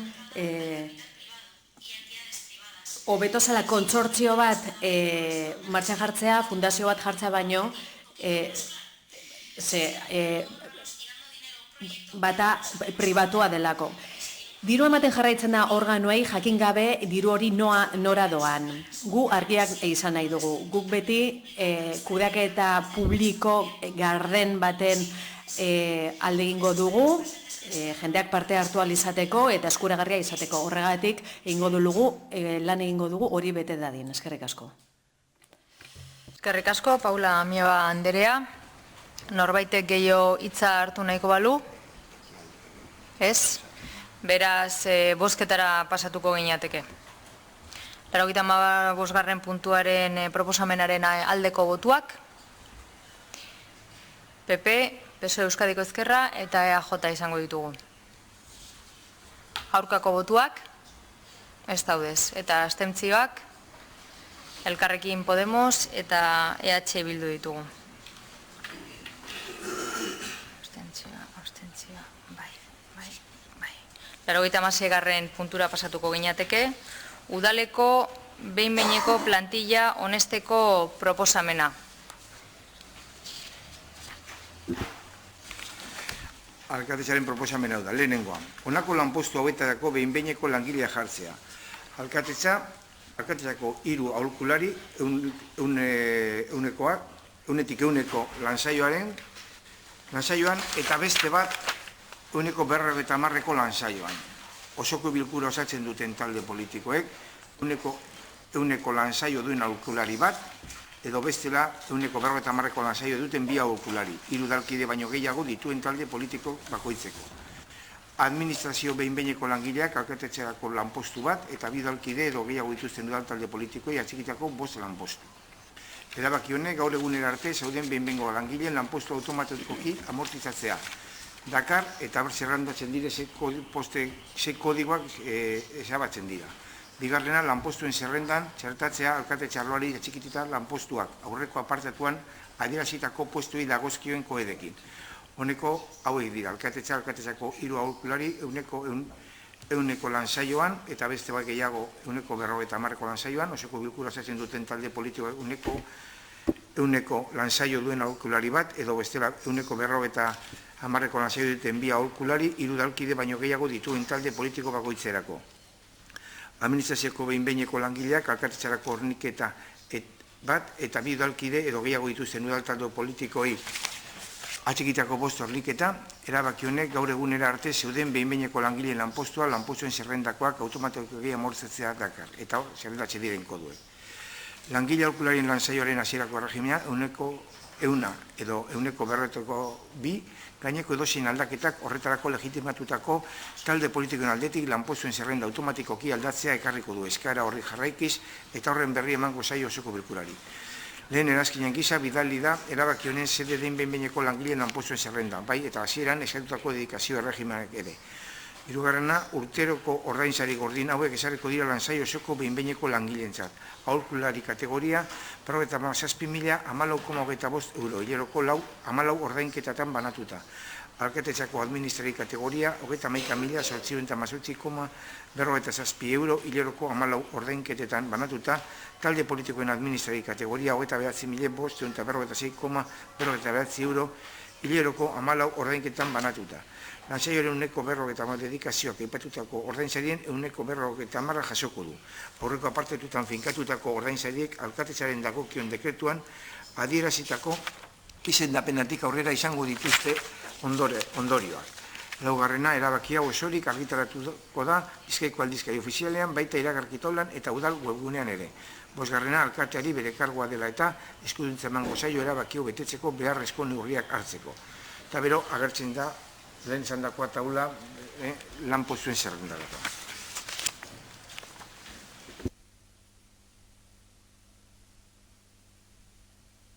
Bi emendakin ditugu, lehendabizikoa EH Bildukoa izango litzateke. Beraz, zuena da hitza, Nera Jarrubia. Bai. 86 proposamenari emendakina, udaleko behin-behineko plantilla honesteko proposamena, EH Bilduren proposamena gauze da. Udal gobernuak izango duen aholkularien kopurua murriztea, 3 langi eta erdi izan ordez, 2 aholkulari jardun osoan izatea proposatzen dugu. Udal talde guztien aholkularien soldata, eta beste bigarren proposamena, udal talde guztien aholkularien soldata, euneko 20 murriztea. Zioa, udal gobernuak udaletzeko langile eta teknikari guztiak ditu laguntza eta aholkularitza emateko. Beraz, nahikoa da jasotako aholkularitza zerbitzua hori handitzeko. Bestalde, neurri gabekoak dira aholkulariek jasotzen duten urteko soldata. 57.000, 14,25 soldata ematea, aparteko eskakizunik ez duen lanpostu bati neurriz gabekoa iruditzen zaigu eta.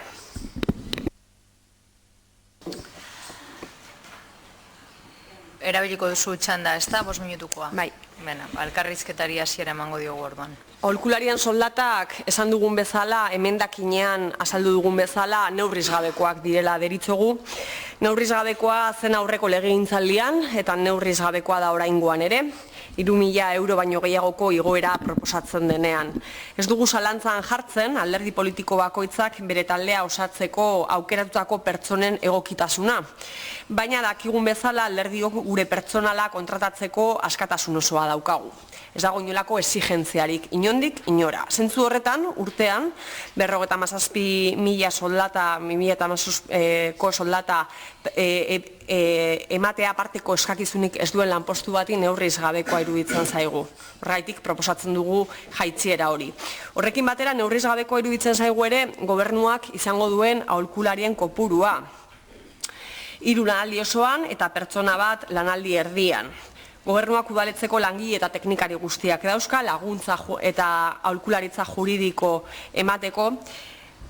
Hortaz, 3 langile eta erdi izan ordez, 2 aholkulari jardun osoan izatea proposatzen dugu. Gainera, hoiei, gehitu behar zaie, 2 alderdiek, udal gobernua osatzen duten 2 alderdiek, PSek eta PNVek izango duten aholkulari bana. Erabat gaindimentzionatuta da udal gobernuak izango dituen baliabideak, eta horrela adierazten dugu proposamen emendakin honen bitartez. Eta ezin dugu aipatu, aurretik ere aipatu dugun bezala, kasu honetan ere atzean dagoena akordio politiko bada, akordio politiko horrek erabat onurak ekarriko dizkio kasu honetan udal gobernuaren bigarren taldeari, PSE-ri, izan ere gobernuaren proposamen berri honekin, orain arte ez bezala, 3 zinegotzi izatea nahikoa izango da aholkulari bat lanaldi osoan izateko.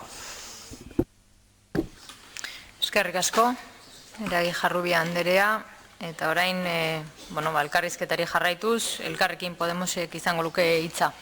Paula Mieba, zure txanda. Eskerrik asko, alkate Andrea.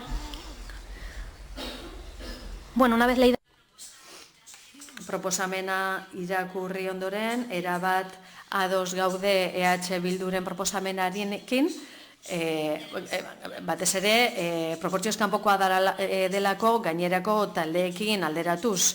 Gure motivazioa arrazibidea oso argia da. Eta gure arrazibidea soldatetan oinarritzen da.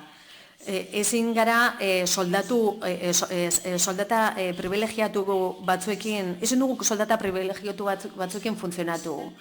Ordezkari publikoa izatea konpromiso bada. Ez da lanpostu bat interes pribatuei erantzuteko. Orduan, ez gaudea doz aholkulariak gehitzarekin eta beste herritarrentzako beste baliade bidak kentzarekin. Errealistak izan behar dugu egitera etorri garena benetan egiteko. Aholkulari horiek ez dute benetan ez dute lanik egiten benetan herritarren alde. Guretzat gehiagik ere bat da. Ez dugu uste eraberean, 10 minutuko batzordeetan, €1 baino gehiago irabazi alizatea. Inork ez luke sinetxiko biegunetan batzorde, pare bat 3 batzordetan, €800 baino gehiago irabazten ditugula. Ulertzen duzue, horrek ze suposatzen duen kaleko edozein pertsonarentzat? Perspektiba izan behar dugu eta etorri gara ona herritarren alde lan egitera. Gracias. PSOE Euskadiko Ezkerrako Carmenek hitza hartzen du. Mila esker, alkatea. Me voy a ceñir a la propuesta de... EH Bilduren proposamena da, 2 aholkulari izatea lanaldi osoan, 3 aholkulari eta erdi izan ordez. Ikusi dugu, EH Bilduk bere irizpide politiko aldatuela, lehen aurreko legegintzaldiko plenoak aipatzen zituen, eta orain irizpidea aldatu du. Ibon Rodríguezek esan zuen, aholkulari guztiak kentzea gomendatzen zituela. Kasu honetan, murriztu egin nahi ditu bakarrik. Alkatetzako, aholkularitzako, ala ulertzen dut. Ez bakarrik, ez EH Bilduri dagozkion aholkulariak. Nire ustez, puntu honetan, demagogia gehiegi egiten da. Hau, legeak agintzen duen irizpide bada. Bigarren aldetik, aholkulariek lan oso garrantzitsua egiten dute udalaren eta gobernu taldearen funtzionamendu onerako. Bentsat, eta beraz, nik erantzukizun politikoa eta koherentzia eskatzen dizuet. Zeren zuenak bezalako diskurtsoek desafekzioa sortzen dute herritarren artean, eta horrek ez du laguntzen funtzionamendu onerako. Orain tokatuko litzai. Ez, lehendabiziko txandan gabiltza. Hartu duzute...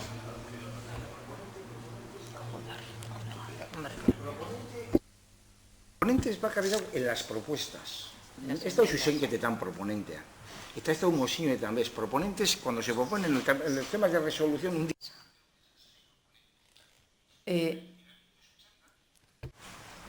Orduen, zuzenketetan azten da txanda, zuzenketa orkestu dauna, pasatu da, talde txikinara, pasatu da, urrengona, ontzet dagokio, hitza hartu nahi badau. Hori ez dago onartuta. Nik uste du, nire...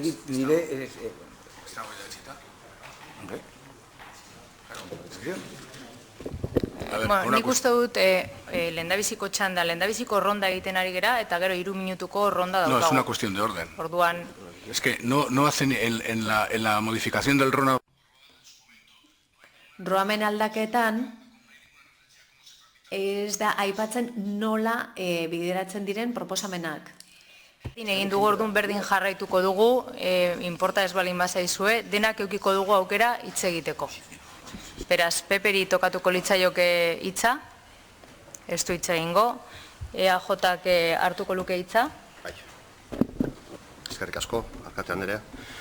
Bueno, osoko bilkura honek daukan eskubidea 25 aholkulari izendatzekoa da. Ez da ekartzen den proposamena, noski, 7,5 baizik eta.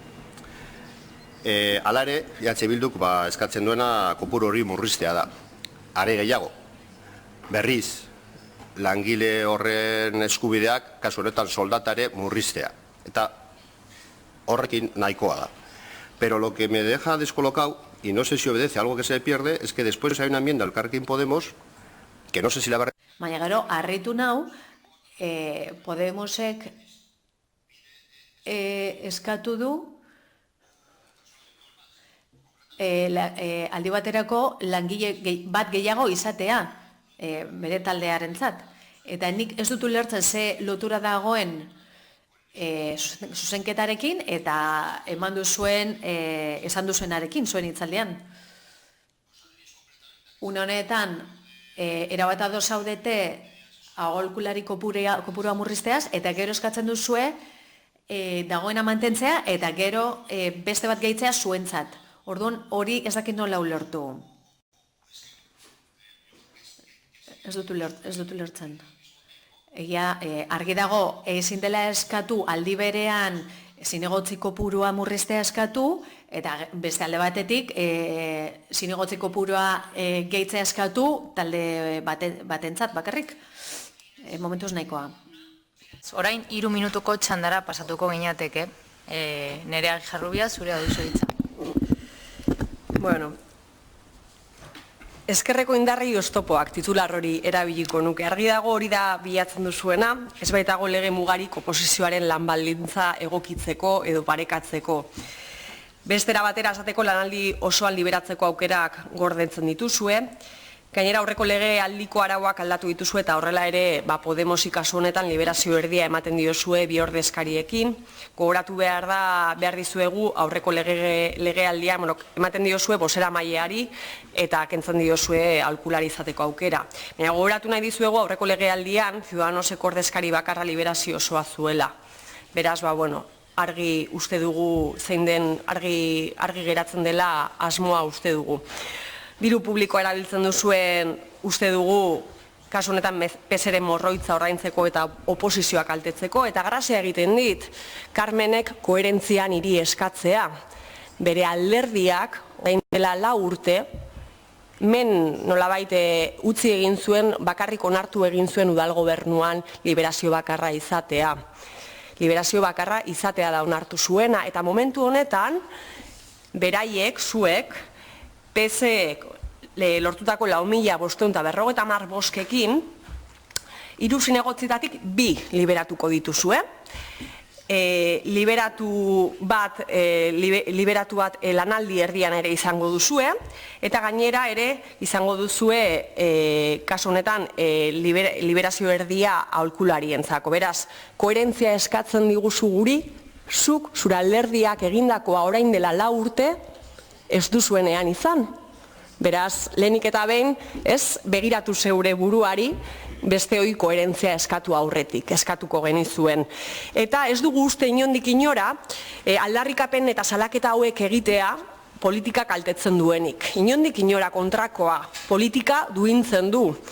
Eta politika dirua irabaztearekin saiatzen da apurtzen, bai.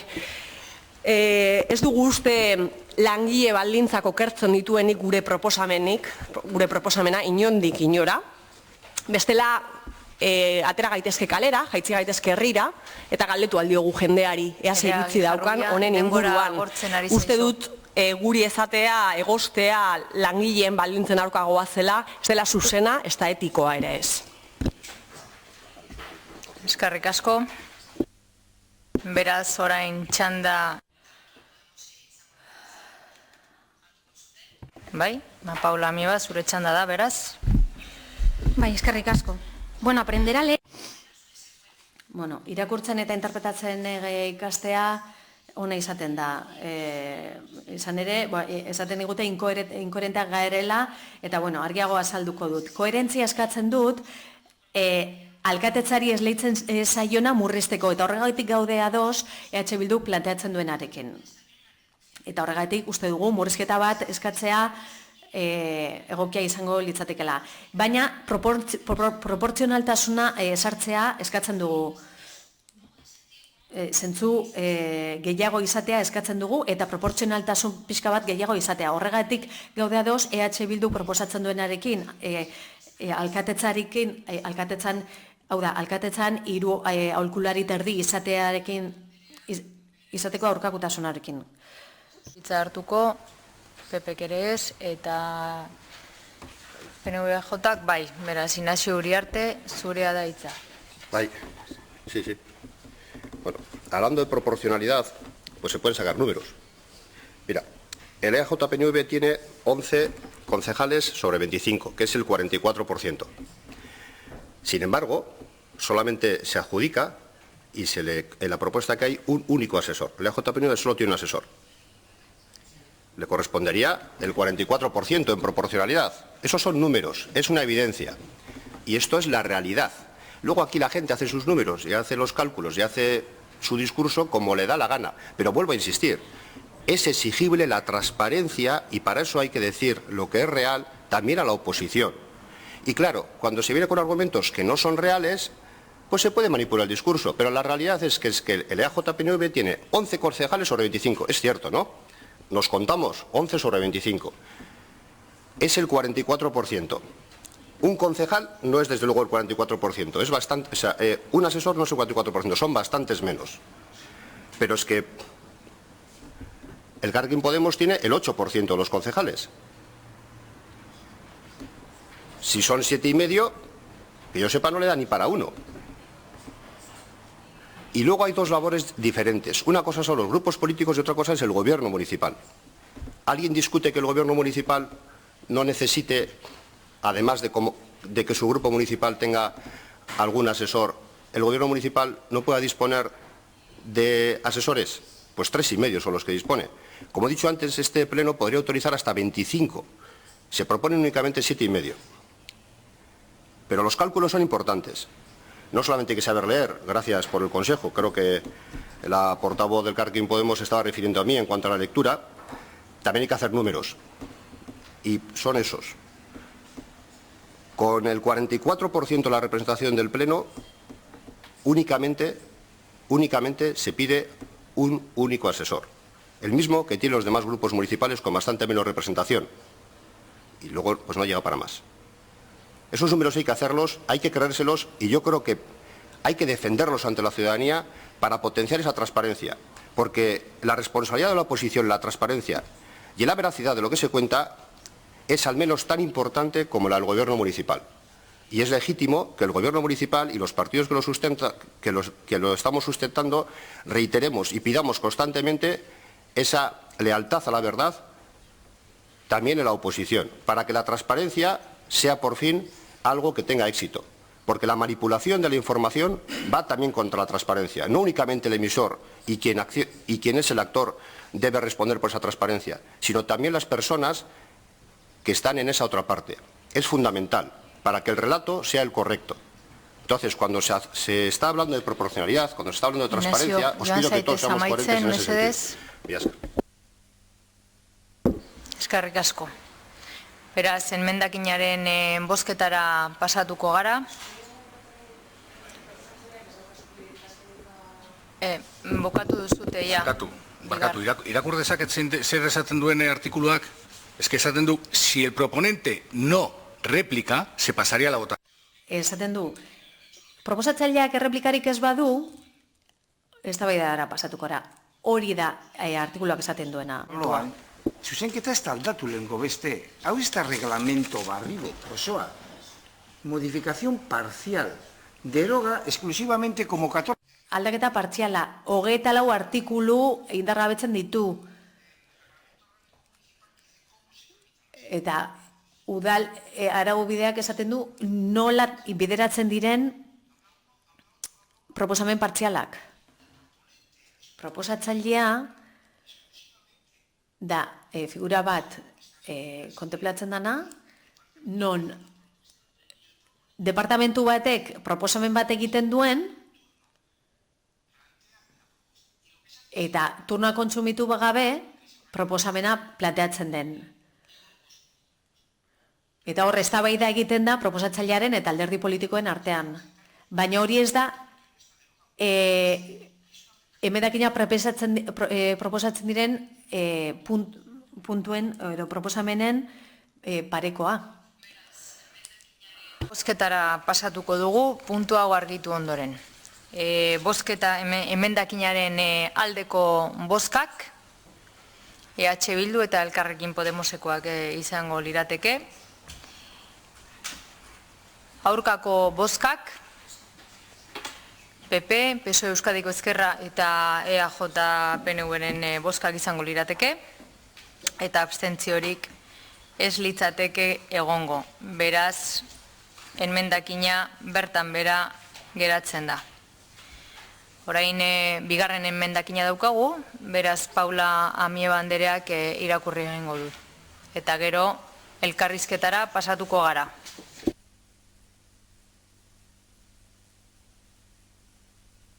Bai, eskerrik asko alkate Andrea. De conformidad con lo dispuesto en el artículo 97.5 del Real Decreto 2568/1986 de 28 de noviembre, desde el Grupo Municipal Elkarrekin Getxo formulamos enmienda de modificación de la propuesta referida. Motivación de la enmienda. Esta propuesta de acuerdo plenario tiene por objeto determinar la plantilla de personal que con carácter no permanente realizará funciones de confianza o asesoramiento especial. La misma, según resulta de su acuerdo primero, crea 4 puestos de asesor o asesora de alcaldía, 3 de ellos a dedicación completa y otro a media dedicación, y 6 puestos de asesor o asesora de grupo municipal, 2 de ellos a dedicación completa y los 4 restantes a media dedicación. Los puestos de asesor o asesora creados se distribuyen de la siguiente forma. Al equipo de gobierno, constituido por EAJ, PNV y Partido Socialista, que suman en un total de 14 concejales y concejalas, porque son 11 más 3, se le asignan un total de 3 asesores y asesoras de alcaldía con 100% de jornada y un asesor más con 50% de jornada. Además, a cada uno de estos grupos municipales se le asigna un asesor más con 100% de jornada o, en su caso, 2 asesores o asesoras al 50%. Esto es, al equipo de gobierno, que está conformado por 14 concejales y concejalas, la propuesta de acuerdo le otorga un total de 4 puestos de asesor o asesora de alcaldía, 3 al 100 y 1 al 50, y de otros 2 puestos de asesor de grupo municipal al 100 o alternativamente de 4 puestos de asesor de grupo municipal al 50%. Por el contrario, a la oposición, que estaría conformada por PP, EH Bildu y Elkarrekin Podemos, que suman un total de 11 concejales y concejalas, se le asignan 2 asesores, asesoras de grupo municipal al 100% de jornada o alternativamente 4 al 50% de jornada. Reparto del que se excluye expresamente a Elkarrekin Podemos porque la propuesta de acuerdo que se eleva establece que para tener derecho a un asesor o asesora con 100% de jornada o alternativamente 2 asesores con 50% de jornada, el grupo municipal debe contar con un mínimo de 3 corporativos o corporativas. Así, si tenemos en cuenta que computados a jornada completa el número de asesores o asesoras que se crea es de 7,5, lo cierto es que 5,5 de estos se asignan al equipo de gobierno. Esto es el 73,33%, lo que a todas luces es una sobrerepresentación en la medida en que el equipo de gobierno solo ostenta el 56% de los corporativos que conforman la corporación, porque son 11 más 3 de 25 en total. Por el contrario, la oposición está infrarrepresentada, porque se le asignan 2 asesores o asesoras, lo que supone el 26,67% del total, a pesar de que la misma ostenta el 44% de las y los corporativos que conforman la corporación. Esa infrarrepresentación queda claramente expuesta, esencialmente en la propuesta de acuerdo que no reconoce a nuestro grupo municipal el derecho a un asesor al 100% o alternativamente de 2 asesores o asesoras al 50%.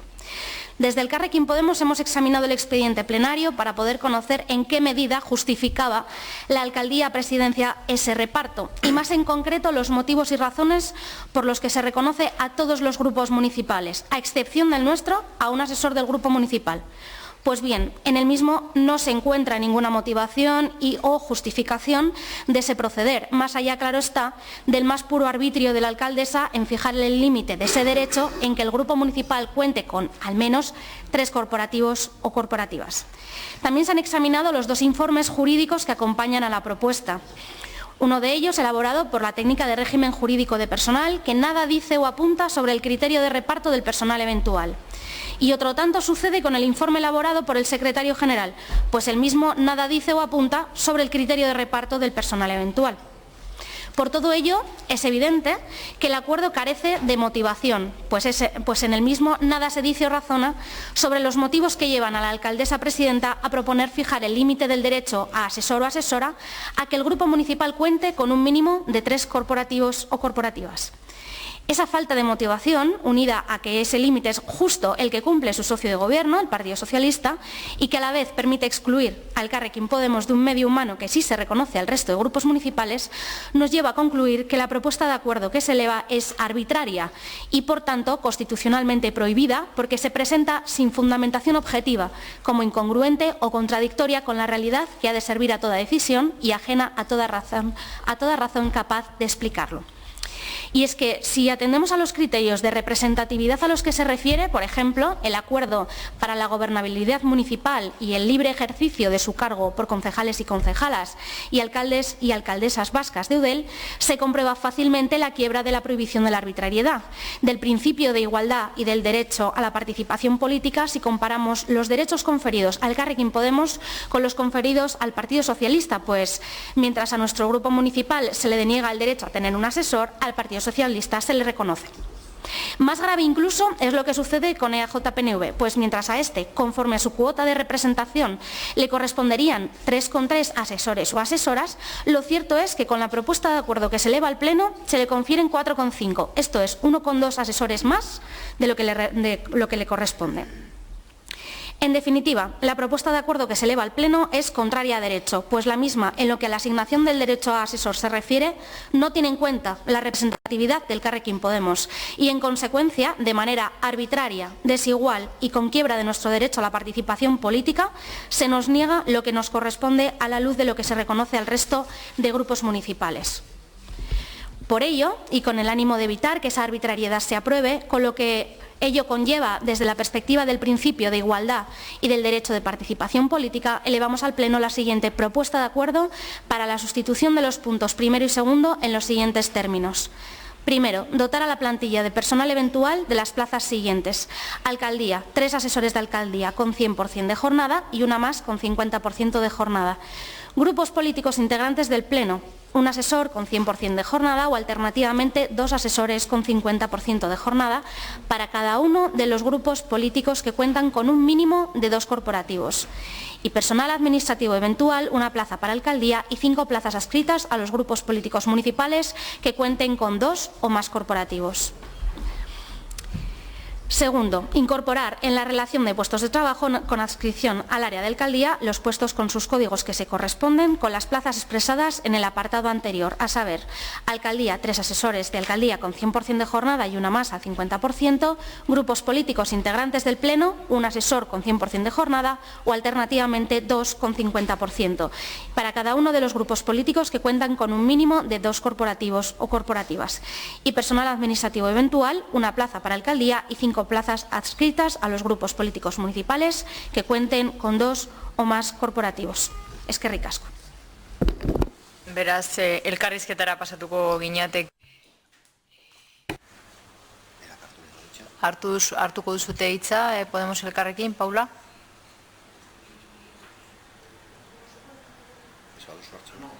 Ez bauzu hitza hartzen, gero ezin duzu. No, ez?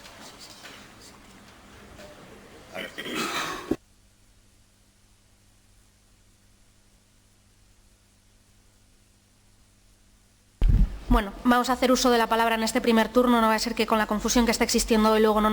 Nahasmendu itzela dago gaur eta ez dut nahi nire eskubidea galdu aurrerantzean.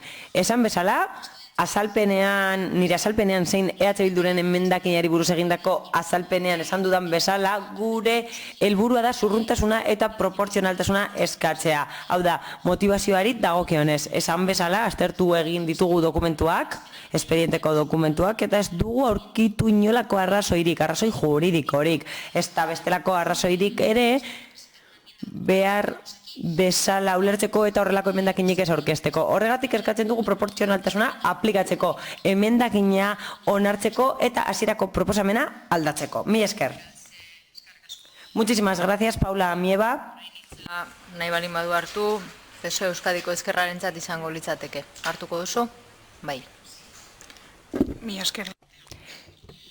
Repasando Birpasatu egin dugu Elkarrekin Podemosen arrazoiketa eta bere proposamena alderatu egin dugu, eta guretzat deigarria da guztiarekin ados egotea. Alde bakarra eskatzen dute, hau da, eskatzen dute Elkarrekin Podemosek lanaldi osoko aholkulari bat izateko, edukitzeko, hori deigarria da. Izan ere, ordezkaritza beraz zukaten beste alderdi batzuok ez geneukan aholkularirik, naiz eta gobernuan geuden. Eta Elkarrekin Podemosek ez zuen inoiz horrelako proposamenik egin naiz eta oso garrantzitsua den. Orain oso garrantzitsua ematen du berdintasunaren aurkadoa eta konstituzioaren aurkadoa eta oso larria da. Hala ere, aurreko legegintzaldian beste proposamen bat egin zuen aholkulariak kentzeko. Uste zuelako aholkulari gehiegi zeudela eta pertsona gehiegi zeudela aldi baterako langileen artean, baina urte honetan ez zaio arraroa iruditzen eta ez zaio gehiegi iruditzen eta ematen du gehitu nahi dutela. Aholkulari berri bat eskatzen dutelako bere taldearentzat. Hala, aldi baterako langileen kontuari dagokionez, adierazi behar da lan eskarga egiten dutela eta ez dugula demagogia erabili behar. Legeak esartzen du eta legea zilegi da eta legeak aitortzen du irudi hau, figura juridiko hau eta horrek arautzen du. Hau da, Ignaziok EAJaren bozeramaileak esan bezala, gehiengoa 25 aholkularikoa da eta gaur 13,5eko proposamena ekartzen da eta erdia da. Beraz, guk uste dugu erantzuna arrazoiduna, astatua eta zentzuduna dela. Horregatik guztiagatik gure taldea emendakinaren aurka agertuko da. Eskerrik asko, Carmen Díaz anderea. Beraz, orain txandak mantenduz, EH Bilduri tokatuko litzaioke hitza hartzen balin badu. Ibon, zure hitza da. Aprobetxatuko dugu honen inguruan, pizkat gure abstentzioa azaltzeko, zueneko horretan, eta liberean lehen bota diren galdera batzuk erantzuteko, eta agian ondoren beste akusazio batzuk, ze batzuei leporatzen zaie gezurra esatea, baina gezurrak esaten duena, eta gero idatziz, izten duena, momentu honetan da gobernu batzordea. Baina horretarako gero jungo gara. Ontzat ematen dugu oposizioko taldeak asesoreak izan behar izatea, aholkulariak izan izatea. Egia esateko guk nahiago genuke ez izatea, horren beharrik ez izatea. Baina ikusita zein izaten den normalean udaletxe honetan, udal honetan, Eusko Alderdi Jeltzalearen jarrera, eta orain ikusten dugu Alderdi Sozialistaren jarrera antzekoa dela, bakarrik itziten du bere soldatak eta bere liberatuak defendatzeko, orduan pentsaten dugu oposizio duin bat itxeko eta neurri honetako udal batean aholkularia beharrezkoa dira. Gustatuko litzaiguke ez balira beharrezkoak izango. Eta horrek ez du zalantzan jartzen egun lanean dauden langile horien duintasuna eta lan ona. Zalantzan jartzen du bakoitzak zertarako erabiltzen dituen instituzioak eta zertarako erabiltzen dituen instituzio publikoa. Preguntabas, Ignacio, si alguien tiene duda y esto sirve para responder también. Norbaitek zalantzak dituen galdetu egin duzu, benetan gobernu taldeak aholkulariak izan behar dituen edo ez. Ez daukagu inolako zalantzarik, ez du aholkularirik behar, baina erantzuna azalduko dut. Ez dakit zenbat funtzionario dauden, 500 edo gehiago, ezta?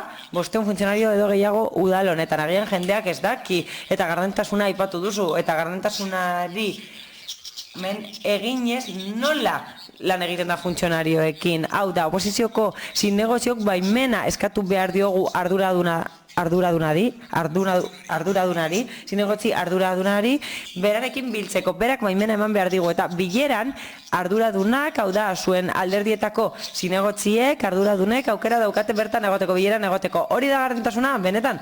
Bai, ni egon naiz bilera batzuetan, arduraduna, egon den bilera batzuetan. Beraz, gauzak argi eta garbi esan behar dira, eta zu izan zara zinegotzi hori, bertan egon denan. Beraz, gauzak argi eta garbi esan behar dira.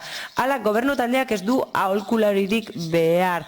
40 urtez gobernatu duzue udala, 500 langile dituzue eta askatasunezko sarbide zuzena duzue langile horiekiko, eta guk ez daukagu sarbide hori. Bitxia da, PSOEk aurreko legegintzaldia aipatzen du batzuetan eta besteetan ez. Aurreko legegintzaldiko Txefo Landaren esaldi bat ekarriko dut, ona zorionez faltan botako dugu, bera esen eskutatzen legeak. Berak ez zuen gezurrik esaten.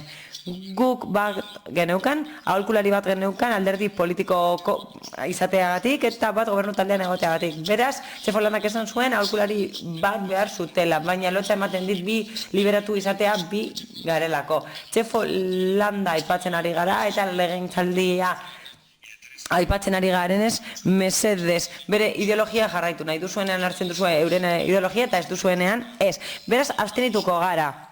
Soldata jeitxirarik onartzen, guri ez dauka inolako logikarik, eta logika hori ere azalduko diguzue, ze logika dauka, aholkulari batek, zinegotzi batek, baino gehiago irabaztea.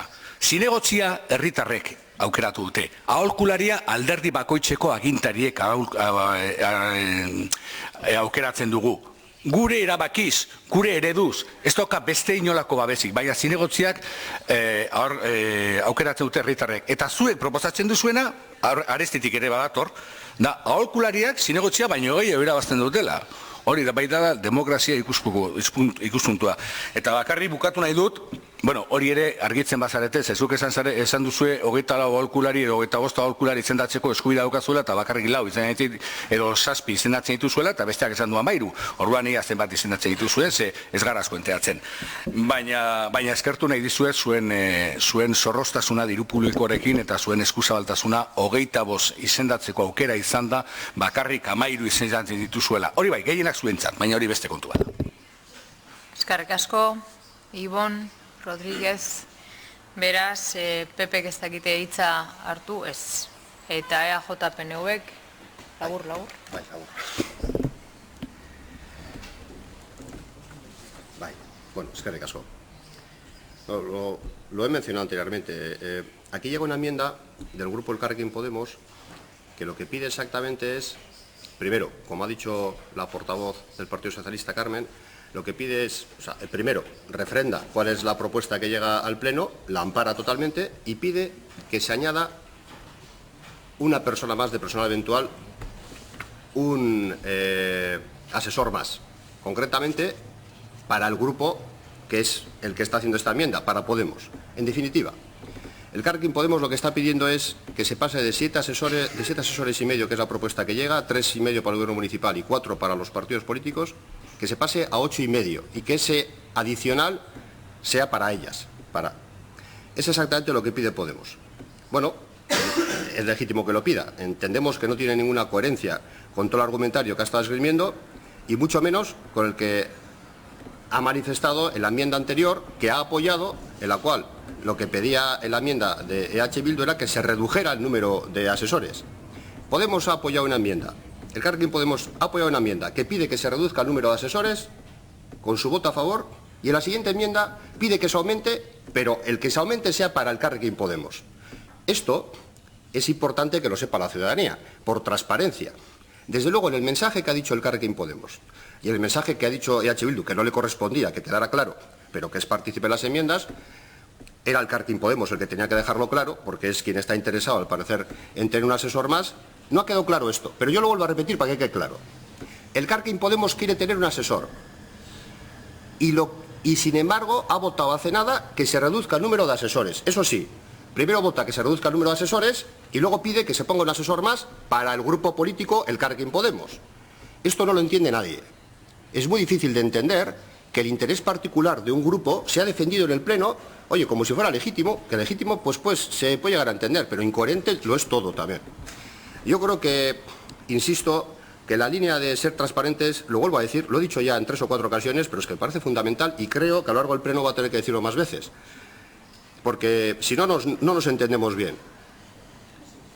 Evidentemente el Partido Nacionalista no ampara esta postura de Elkarrekin Podemos. Y hablando de la proporcionalidad, vuelvo a recordar que en grupos políticos el EAJ tiene el 44% de la representación en este Pleno y solo tiene un asesor, que es lo que viene en la propuesta.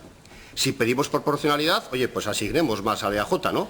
Pero no es lo que se pide. Evidentemente hay cierta generosidad del partido proponente, de quien está gobernando, para que los demás partidos tengan posibilidad de hacer su trabajo y por eso esos asesores están asignados a los partidos de la oposición también, a todos los partidos. Sucede que el Elkarrekin Podemos solo tiene dos concejales y no llega.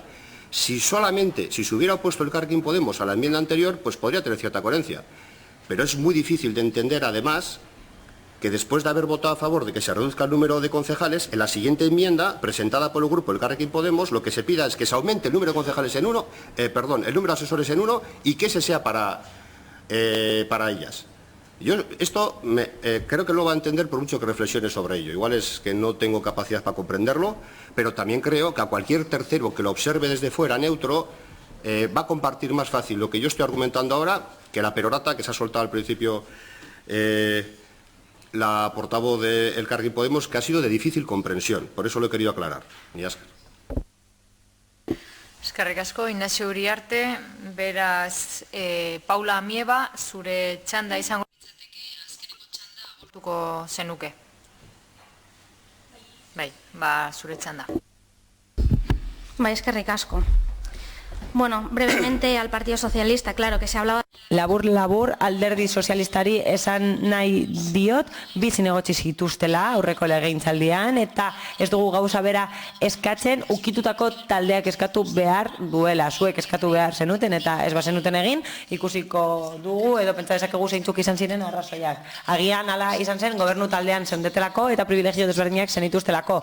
Baina euneko bozera maia zeneukaten eta bitxia da, baina guk ez daukagu hori oraingoan, beraz, espero dugu hori kontuan hartzea eta ulertzea, benetan ulermen maila hori edukira eta argudio horiekin alde bozkatzea, hori izango litzatekelako logikoena, hori ulertzen dugu eta orain dela 4 urte gauza asko eskatu geritzaken, baina ikusi dugu nola tratatu gaituzte, nolakoa den sarbidea udal teknikariekiko, zer nolako lan karga dagoen eta zeintzuk diren ditugun baliabideak oso gutxi. Ez ditugu soldatak aipatu aldi baterako langileen kontua jorratu dugulako eunekoak eta kopuruak eta horregatik irmoak eta zurrunak izan gara. Horregatik eman ditut zifrak eta eunekoak eta alik eta zorrotzena izan naiz. Eta alde bozkatu dugu soldatak aipatu dituzuelako eta alde egon gaitezkerako inolako arazorik gabe.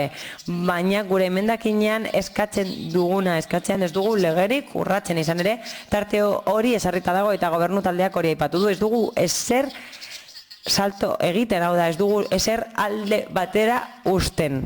Alkatetzaren aholkulariak aipatu ditugu eta hori ez da gauza bera, hau da, udalbatzarenak ez dira gauza bera, ez dugu ezer arrarorik esaten. Nik uste dut argi hitz egin dugula uler dadin, ez da perorrata bat izan eta ez da saia ulertzen. Nik uste dut argi geratu dela ez dela proportzionala eta modu desberdinean tratatzen gaituzuela, hau da, guri dagokigun modu desberdinean tratatzen gaituzuela. Zenbakiak zifrak eman ditugu eta ez ditugu moak gainditzen orain eta gainera guri dagokiguna defendatzen ari gara, besterik gabe. Ikusi dugu ez dago enez inolako argudio juridikorik, ez dago enez inolako arrazoirik, irizpide politikoa dela, eta horretara agian ez gaude ados, baina mesedez, ez esan peroratarik esaten dudanik, mesedez, errespetua eskatzen dizuet, eta gardentasun falta dukagunik ez esateko eskatuko nizueke gure emendakinak publikoak dira, ez dago inolako arazorik. Beraz gure aldetik behar bezalako azalpenak emango ditugu behar den tokian. Mila esker. Beraz, elkarrizketarekin jarraitzeko Euskadiko Ezkerra PSOek hitza hartuko du, bai, Carmen, zure txanda izango litzateke. Besterik gabe bi datu eman nahi ditut gogorarazi nahi dizkiot EH Bilduren ordezkariari. Gogorarazi behar da 13,5 direla langile guztiak, aldi baterako langile guztiak, ez bakarrik aholkulariak, eta alde bat dagoela aurreko legegintzaldiarekin alderatuta izan ere gure boskak 50%an igo dira, zinegotzi bat gehiago daukagu eta horrela gobernu atasa eta eginkizun gehiago ditugu. EH Bilduren txanda izango litzateke, hitza hartuko duzue, bai. No voy a perder el tiempo defendiendo las... Ez dut denbora galduko talde sozialista baten bertuteak edo bestearen bertuteak defendatzen. Agian beste esaldiren bat gogoratuko dut, bozeramaile honen esaldiren bat gogoratuko dut. Inazio, askotan aipatu duzu pleno honetan oso garrantzitsua dela koherentzia mantentzea, oso garrantzitsua dela oposizioak gezurrik ez esatea, oso garrantzitsua dela errealitatea ez asaldatzea, hori aipatu duzu, eta honetan, emendakin honetan, zu aldatzen ari zara gure emendakina. Salduko dizut, sinestarazi nahi duzu zailtasunak dituzula ulertzeko, baina nik badakit ezarela ergela, baina gu ez gara ergelak ez da ere. Guk ez dugu eskatzen kopurua murrizteko, aholkularien kopurua murrizteko. Guk gobernu taldearen aholkularien kopurua murrizteko eskatzen dugu. Eta hori, edonork uler dezake, 8 urteko umeek ere uler dezakete. Beraz, mesedez, ez sinestarazi ez duzula ulertzen, eta bar, eta gero, ez esan oso polita izan behar dela koherentzia, egia esatea oso polita izan behar dela, eta bar, proportzionaltasunak gero jorratuko dugu, gero aipatuko dugu proportzionaltasuna, zenbat dirutza gastatuko duzuen zinegotziekin eta aholkulariekin,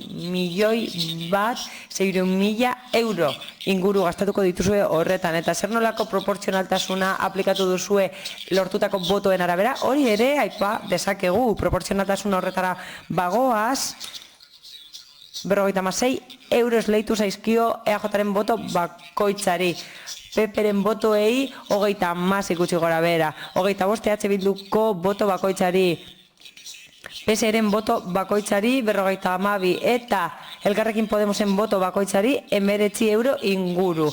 Batez bestekoa, botoaren batez bestekoa, hartzen badugu guztirako gastua eta lortutako botoen guztirako kopurua hartzen badugu, batez bestekoa 54 eurokoa da. Hau da, emaitza da EAJak boto bakoitzeko eta hori da zuek egiten duzuena, 11 euro gehiago kobratzen ditu boto bakoitzeko. Alderdi Popularrak 5,6 euro gutxiago. EH Bilduk 18 euro inguru gutxiago legokionarekin alderatuta. Eta Elkarrekin Podemos 24,75 gutxiago. Proportzionaltasuna hori da, hori jorra dezakezu nahi duzuenean, baina gauzak ondo esan behar dira, argi eta garbi esan behar dira.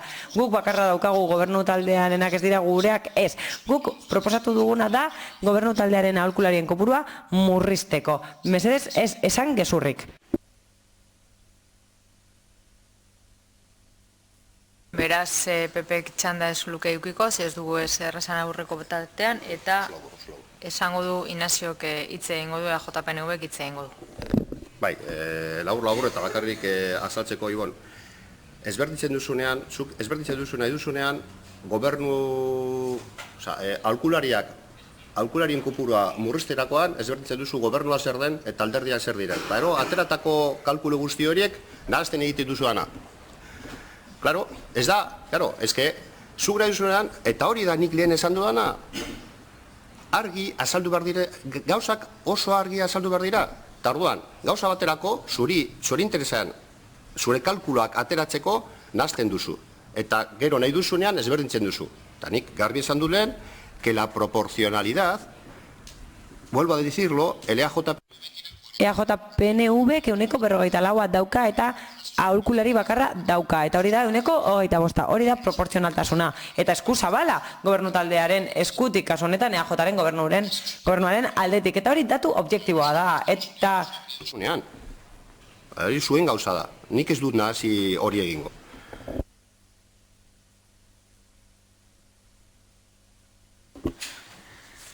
Bueno, beraz, enmendakina bozkatzera pasatuko ginateke, enmendakinaren aldeko botuak,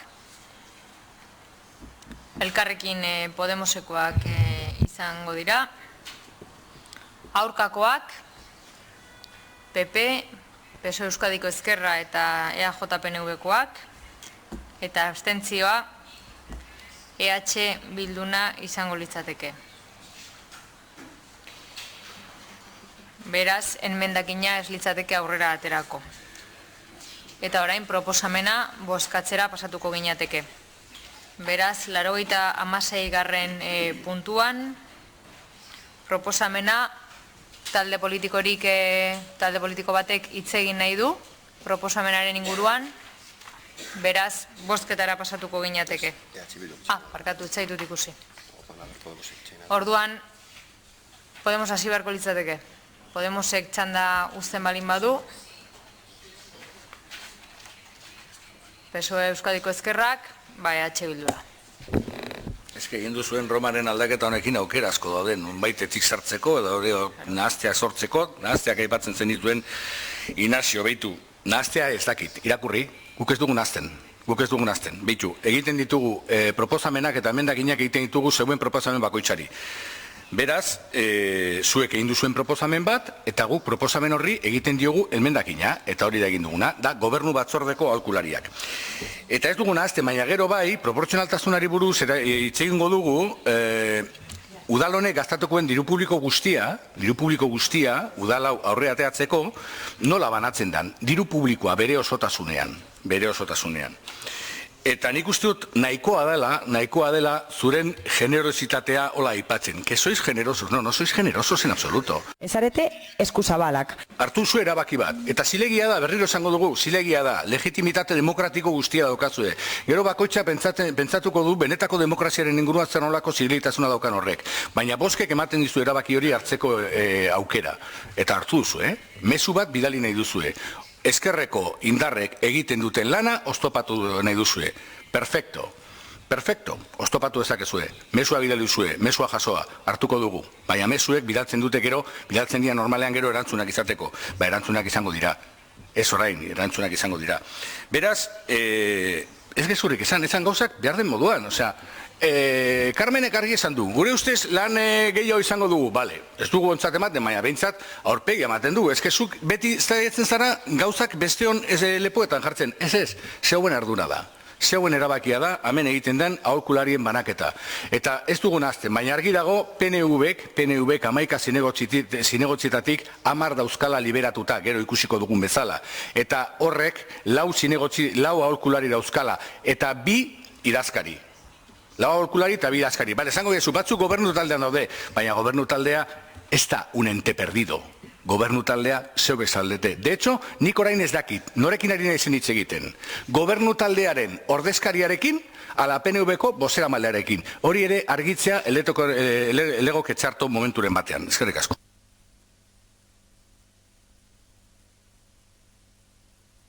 Eskerrik asko, Ibon Rodríguez jauna. Hitza hartzeko PP txanda izango litzateke, beraz EAJ-PNV-ren txanda, ez. Bide batez, pasatuko dugu proposamenaren bozketara. Bozketaren proposamenaren aldeko bozkak, baditugu PP-koak, PSOE Euskadiko Ezkerra eta EAJ-PNV-koak.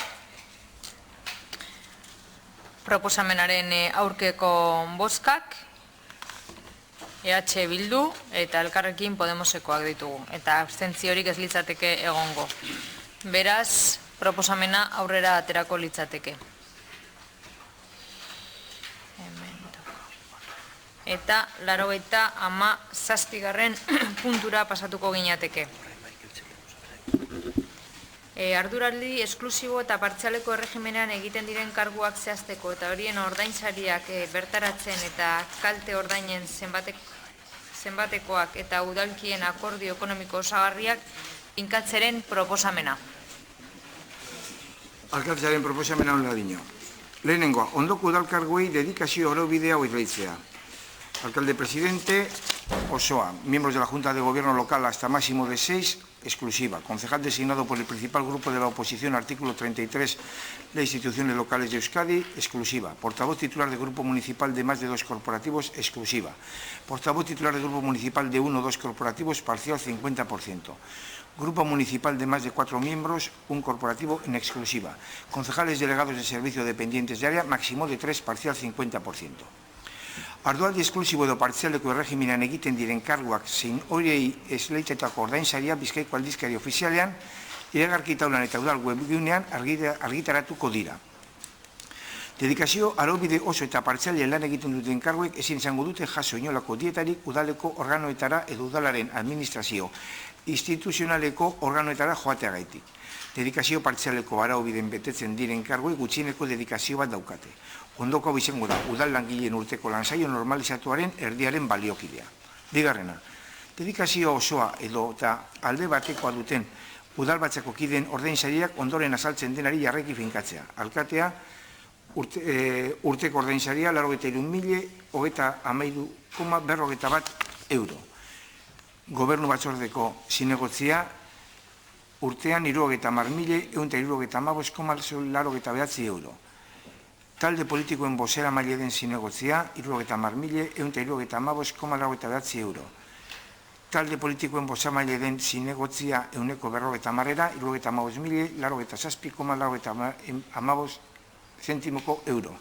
Zinegotzia 55.171,57 euro eta zerbitzu arloko zinegotzia euneko 50an 55.097,85 euro. Ordainsari horiek urtero eguneratuko dira Eusko Jaurlaritzako karguen ordainsariak eguneratzen diren moduan.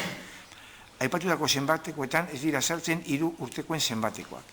Hirugarrena, pertatzeagatik dietak finkatuko dira ez arduraldi esklusiboa ez partzial ez duten udalkideentzat. Kide anitzeko organoen saioetara jotagaitik udalkide kargua betez. Dagozkion pertsona fisiko ezarritako zergari lotuta egongo dira. Osoko ohiko bilkura 808,14 euro. Ezoiko osoko bilkura 453,89 euro. Informazio batzordea 101,60 euro. Tokiko gobernu batzordea 137,79 euro. Tokiko erakunde autonomaren kontseilu artezkaria edo batzar artezkaria 101,60 euro. Aurrez, aipatutako erakundeetako presidenteen bertaratzeagatiko dieten zenbateko euneko 20 handituko dira. 3. Dietak urte bakoitzaren hasieran eguneratuko dira Getxoko udaleko langileen ordainsariek aurreneko urtean izan duten euneko berean. Udalkide bertaratzeagaitik urtero jaso dezaketen gehienezko zenbatekoa honako da 12.000 euro urteko. Laugarrena, udalkidek eskubidea izango dute beren kargua gauzatzen sortutako gastuen gaitik kalte ordaina jasotzeko administrazio publikoetan oroar aplikatu beharreko araui jarraikiz. Bosgarrena, bat, arduraldi esklusiboa edo partziala duten udalkidek, behin-behineko eta aldi baterako ezintasuna izan ez gero, eskubidea izango dute laguntza ekonomikoko osagarria jasotzeko Getxoko udaleko gainerako langileek bezala. 2. Udalkidek eskubidea izango dute istripuen aseguru eta bizia segurua izateko, bai eta gabonetako hori ez. Getxoko udalaren zerbitzura lanean ari diren gainerako langileen baldintzan berberetan. 6. Erabakio Bizkaiko aldizkari ofizialean, udalaren iragarki olean eta udalaren webgunean argitaratuko da. 7. Alkateari eskumena ematen zaio, bere karguaz baliatuz nahi beste neurri hartzeko. Akordio hau eraginkortasunez bete dadin. Beraz, hemen enmendakinak dauzkagu, lehendabiziko enmendakinak. Vale, tenemos una enmienda, la primera corresponde a Echa Bildu. Si pasan a leerlo. Sí. Bueno, voy a leer la enmienda.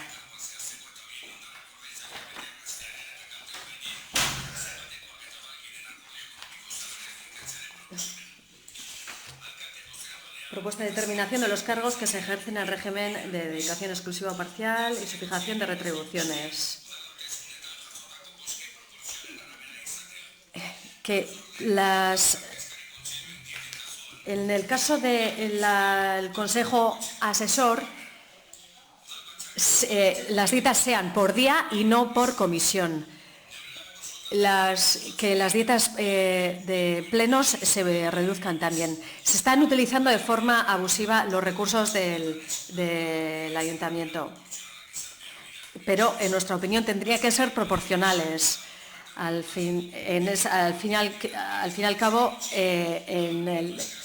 nos parece que es un desperdicio pagar una dieta de 100 euros, que un corporativo cobre 100 euros por una comisión que dura menos de 10 minutos. Ahora voy a hacer la defensa. Este tipo de casos ha habido por lo menos en el ejercicio anterior. A veces se han reunido en el Consejo Asesor, en el Consejo Rector, 4 miembros y han cobrado 400 euros. En nuestra opinión es demasiado. Y si, por ejemplo, si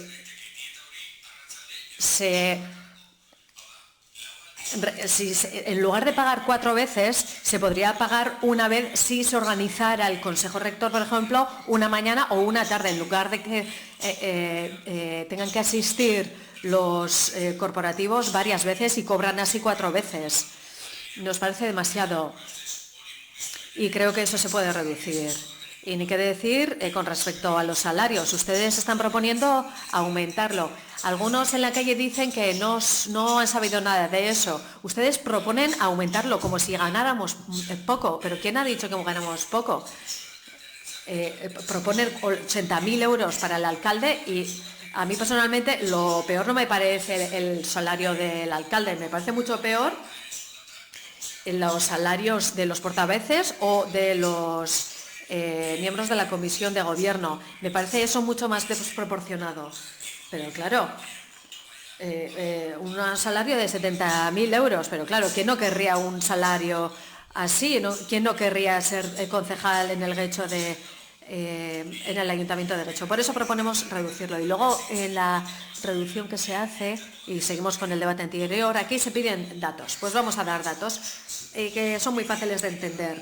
En el año 2011, Euskal Herria Bildu obtuvo 4 concejales y tuvo 2 concejales liberados. En 2014, EH Bildu tuvo 4 concejales y 1 concejal y medio liberados. En 2018, Euskal Herria Bildu ha obtenido 4 concejales, aun teniendo más votos que la legislatura anterior, y tiene 1 concejal liberado. Esto es un dato. No hemos tenido posibilidad de obtener todos los concejales que hemos querido. Y luego hay que ver la proporción que aplican en las cosas que hacen. Claro, ustedes piensan que quitándonos un concejal, y ya hemos dicho que están ustedes atacando claramente a la izquierda, quitándonos a nosotros, al Elkarrekin Podemos, un concejal liberal, igual van a lograr algo, pero creo que esto no lo entienden bien. No entienden que esto no puede ser así, porque nosotros tenemos formas muy diferentes de hacer política. Nosotros, nos habrán elegido ahora, pero luego volveremos a nuestros trabajos. No venimos aquí a ganar dinero, pero también estamos de acuerdo con que hay que pagar la labor realizada, el trabajo que se haga, pero con una justicia, no abusando. Y luego seguiremos haciendo política, seguiremos denunciando sus abusos. Por tanto, si van a elegir esa vía, pues pues seguiremos con ello. Ustedes no lo entienden así. De 11 concejales, 8 van a cobrar 70.000 euros. Otros 2 concejales, si no me equivoco, van a cobrar 35.000 euros y el alcalde y la alcaldesa 80.000 euros. Y lo repito, el salario de la alcaldesa no me parece lo peor. Personalmente no me parece lo peor. Y eso hay que medirlo. Me parece mucho peor que cualquier portavoz, el salario de cualquier portavoz comparado con el salario de la alcaldesa. Y creo que eso es un abuso. Reduzcan los salarios, reduzcanlos. Y luego antes se ha dicho cuánto se va a gastar durante todo el año, y luego esos datos hay que multiplicarlos por 4, qué medios públicos se van a utilizar, qué dinero público se va a utilizar en este ayuntamiento para facilitar el trabajo de los partidos. Ese es el tema. Y hemos dicho que en total se van a utilizar 1.662.000 euros más o menos. De ese 1.600.000, PNV se lleva 900.033 euros. Y eso no le corresponde para nada en base a la proporcionalidad por los votos que ha recibido. Ordena, elkarrekin Podemos izango luke txanda. Hartuko duzue? Bai. Paula Mieba Anderea. Bai, eskerrik asko. Bueno, por nuestra parte... Gure aldetik, ados gaude, proposamen honekin, ordain sarien gaia murriztu egin behar da, oso eskandaluzkoa da, eta gero ere azalduko dugu gure emendakinekin, baina datu bat eman nahi dut bakarrik, ordain sariez hitz egin denean. Euskadiko soldata, batezbesteko soldata, 30.000 euro dira urtean. Eta hori alkatearen soldatarekin alderatuz, oso argi geratzen da. Ez da normala, olako soldata altuak izatea, gu baino bialdiz hiri handiogoetan, are gehiago egoera, gauden egoera kontuan eukita, non getxon adibidez, batzuek energia elektrikoa ordaintzeko aukerarik ere ez duten. Beraz, guk aldeko bozka emango dugu. PSOE Euskadiko Esquerra no, PP tampoco, IAJ, PNV tampoco. Por tanto, sí, antes se me ha olvidado mencionar un tema, porque se ha hablado de mentiras y mira, nuestra propuesta es que la cifra de los liberados se distribuya en función de los votos obtenidos. Tantos votos, tantos liberados. Eso es lo más correcto en nuestra opinión. Si hiciéramos eso, el único que estaría en su lugar sería el Partido Popular. Porque con esa distribución al Partido Popular le corresponderían 3 liberados, a nosotros 2 y 4, a ustedes 6 y 6, más o menos. Pero bueno, la cuestión es que antes ha dicho, ha mencionado la mentira y la verdad, pero la cuestión es que para justificar los liberados que han concedido al PP no han utilizado el mismo argumento que han utilizado para nosotros, han utilizado Lidia, diciendo que Lidia le aprueba al partido de la oposición un liberado más. Y eso no es verdad, pero es que eso además lo han escrito en las propuestas que han utilizado. O no saben leer, por tanto, o creen ustedes que no vamos a leer o que somos que no vamos a leer. Lo que dice Lile es que el partido de la oposición, por lo menos, debe tener un liberado, por lo menos, pero eso no significa que debe tener un liberado más. PP ya tiene 2 liberados y le han dado un liberado más a PP porque quieren, díganlo así, no se protejan en el Lile, porque eso no lo dice. Por tanto, eso que han dicho, eso que han puesto por escrito, es mentira. Y además lo pone en castellano al menos. Y termino. La pregunta es, el acuerdo que han hecho con el PS, pues ya lo conocemos porque está subido a las redes. Ese es un acuerdo, han acordado eso teniendo en cuenta lo que esperan del Partido Popular, que son cuestiones que se omiten. Pero estaría muy bien saber cuál es el acuerdo que han logrado. Ahora no puede hablar, pero luego sí. Gracias, Ivonne Rodríguez. Paula Mieva, ¿quiere agotar sus 3 minutos? Bueno, entonces pasamos a la votación de la enmienda. ¿Votos a favor de la enmienda?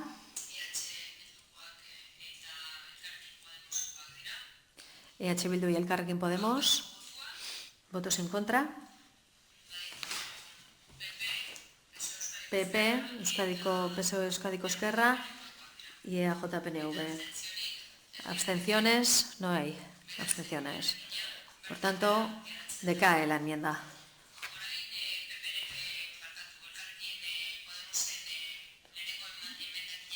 Ahora pasamos a la primera enmienda de Elkarrekin Podemos, porque tienen 2 enmiendas, si no me equivoco. Vale, pues Paula Mieva, tiene usted la palabra. Gracias, señora alcaldesa. Bueno, oinarri aurreko emendakinean azaldutako oinarri berekin eta kontuan izaniz soldata hauek desproportzionatuak direla udal honetako altxortegirako proportzioz gabekoa dela, zuzenketa hau aurkezten dugu. Nire azalpen txandara pasatzen naiz. Proposamen honen arrazoia da, Euskadiko batez besteko soldata 30.000 ingurukoa dela. Hori alderatzen badugu, alkatetzarako proposatzen den soldatarekin, proportzio 0 bat kanpokoa eruditzen zaigu. Eta gure ustez, hau proportzioz gabeko osoko bilkura bat da. Ez da normala olako soldata handiak izatea, gu baino 2 aldiz hiri handiagoetan. Perspektiba ez dugu galdu behar, jendearen zerbitzura izan behar gara, ezin dugu soldata hain proportzioz gabekoak izan, eta jendeak kalean dituen soldatengandik hain soldata ezberdinak izan. Gure funtzioa bete behar dugu, baina horrek ez du izan nahi, soldata privilegiatuak izan behar ditugunik. Gracias. Eskinaren defentsa egingo duzute, 5 minutuko. Parkatu.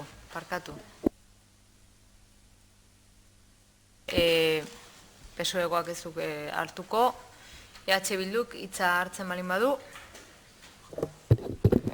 Ivonne Rodríguez. Bai, segitu dezakegu. Lehen geratu zaizkidanez gauzak esateko, segituko ditu gauzak esaten. Soldaten inguruan ari gara, eta herritarrei egia esango diegu.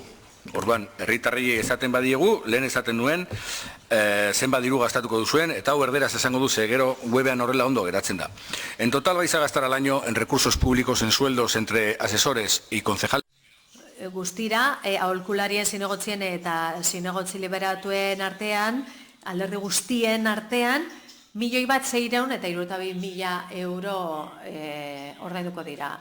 Nik kalkulu batzuk egin ditut, eta datuak baldin badituzue El Paiseko webunaren arabera, PNV-ek eskuratu zituen 136ko bosak, baina baliabideen 156a eskuratu ditu. Hau, honek esan nahi du, banaketa proportziozka egingo bagenu, zinegotzi kopuruaren arabera,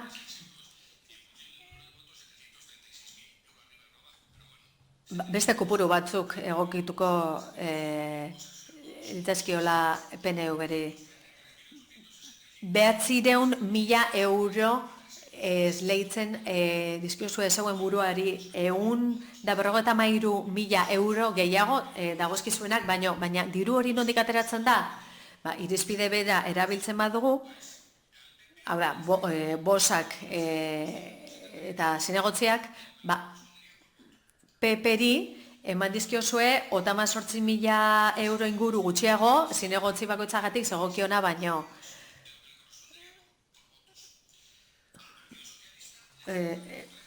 Elkarrekin Podemoseri ere gauza bera gutxiago, bosen arabera egokituko zitzaiogena baino. PSeri ere gauza bera eta Podemoseri ere 1.000 euro gutxiago eman dizkiozue, bosen arabera egokituko litzaiena baino. Baina zagertatzen da diru honekin, esan liteke, PP-ri kentzen zaiona, agian PSeri eman zaio. Agian hori ez da egin, baina, destino batzuetan kapritxosa izaten da. Eta gehigarri hori, gehigarri hori PNV-ri eman zaio, eta gehigarri horiek, batari kendu zaiona eta besteari eman zaiona batuz gero, bat egingo luke PNV-ek jaso duen plus horrekin. Orduan, gauza hauek argi esan behar dira, eta Ignacio, guk hitz egiten dugunean beti egia esaten dugu. Eta beti egia esaten dugunez, orduak eta orduak eman ditzaket, eztabaidatzen, da puntuz puntu eztabaidatzen, zuk eta esaten duzuna, zu gauzak esaten dituzunean gauzak nahazten dituzula, baina orduak eman ditzaket horren gainean eztabaidatzen eta egiak esaten. Bueno, gracias. PP, no va a hacer uso de la palabra. PNV, Ignacio Uriarte, tiene la palabra. Gracias, señora alcaldesa. No es de la izquierda, ¿no? Digo. Bueno, PPri dagokiona baino gutxeago amazaio, baina ez da eskerrekoa, ez? Aipatza erren. Bueno, zenbaketan, ez da proportzio zehatz-mehatza ateratzen, nahiz eta oso nahiz eta urruti ez izan. Baina, klaro, horren arrazoia zer da? Arduraldi gehiago duela. Eta hori da nire gobernu buruak eta hori da nire iritzia, hala izan beharko litzatekela. Baina, zuzenketaz arituko naiz. Argumentazioa entzun dut, eta, liberatu gutxiago nahiko lituzkela, eta baina, Elkarrekin Podemosek benetan nahi duena da, dagoena mantentzea, baina bere alderdiko liberatua 150 izan ordez, 100koa izatea.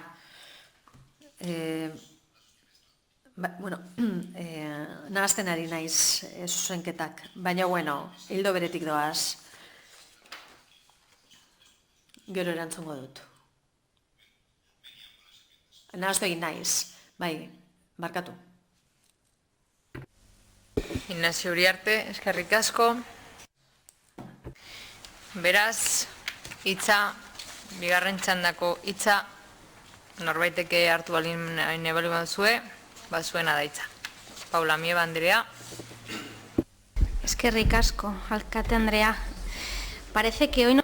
Badirudienez, gaur ez gara elkar ulertzen ari, ez dakit mikrofonoak ondo funtzionatzen duten, edo ez dakit interes handirik dagoen. Nik uste dut gauzak argi esaten ari garela, gauzak nahiko genuken bezala esaten ari garela, gauzak nahazten dira, benetan, eskatzen dugun bakoizean, esaten duguna irakurtzea eta entzutea, gero gauzak beste alde batera ulertzen dira eta gauzak nahazten dira.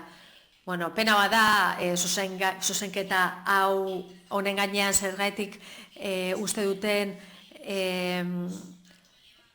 ez dutela nahi 150 murriztea, hori zergaitik ez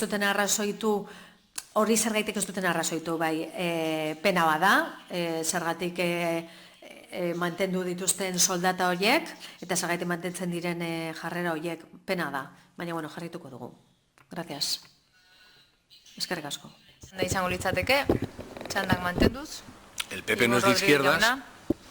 El PP no es de izquierdas. PP ez da eskerrekoa, eta nik alderaketa bat egin dut gure proposamenaren inguruan. Baina PP eskerrekoa ez denez, ez diozu nire galderari erantzun. Eta gero azkeneko esaldiak asko esaten du,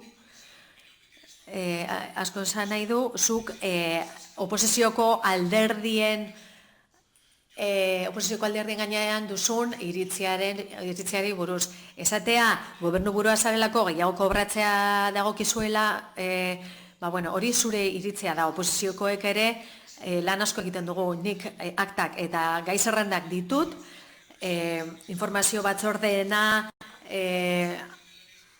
hainbat galdezkeena, eta batzordeek proposatutako batzordeek batzuetan, proposatutakoek 10 minutu irauten dutela. Hori lan egitea da, hori da ardurak hartzea, ero dedikazioa egitea, dedikazioa esatea uste dut gehiegi izatea dela.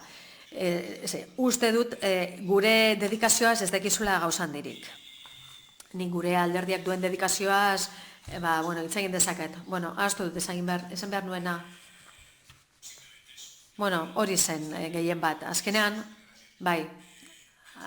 hau da esan behar nuena. Baliabideak banatzeko prest gaude. Zer baliabide erabili behar diren alderdi politikoen artean eta gobernu taldearen artean. Zuen erabakien arabera, 4 batzorde ditugu. 2018an egokitu zen organigramaren arabera, baina gero prebendak ordaindu behar dira, alderdi sozialista oso laiza dago, baina, klaro, ordaindu egin behar zaio, pixkat ordaindu behar zaio, gero peperi ere bai, zementuaren gainean desakordiorik ez izateko. Nik datu hauek ditut. EH Bilduk bi liberatu, zer gertatu da EH Bilduren liberatuekin, horren gaineko azalben bat nahiko nuke, eskerrik asko. Txandak mantenduz, EAJ-PNV-en txanda izango litzat, bezatik ez dugu lehenoa hitza hartu. Ibon, arrazoi daukazu eta onartzen dut, zartu esan dut disponibilidad eta y lo quería decir, es responsabilidad, así que agradezco tu matización porque es lo que realmente quería decir. Y como antes, efectivamente, con tantos papeles me he liado de enmienda, pues aprovecho este segundo turno.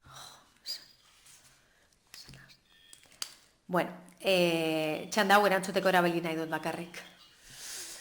Baina,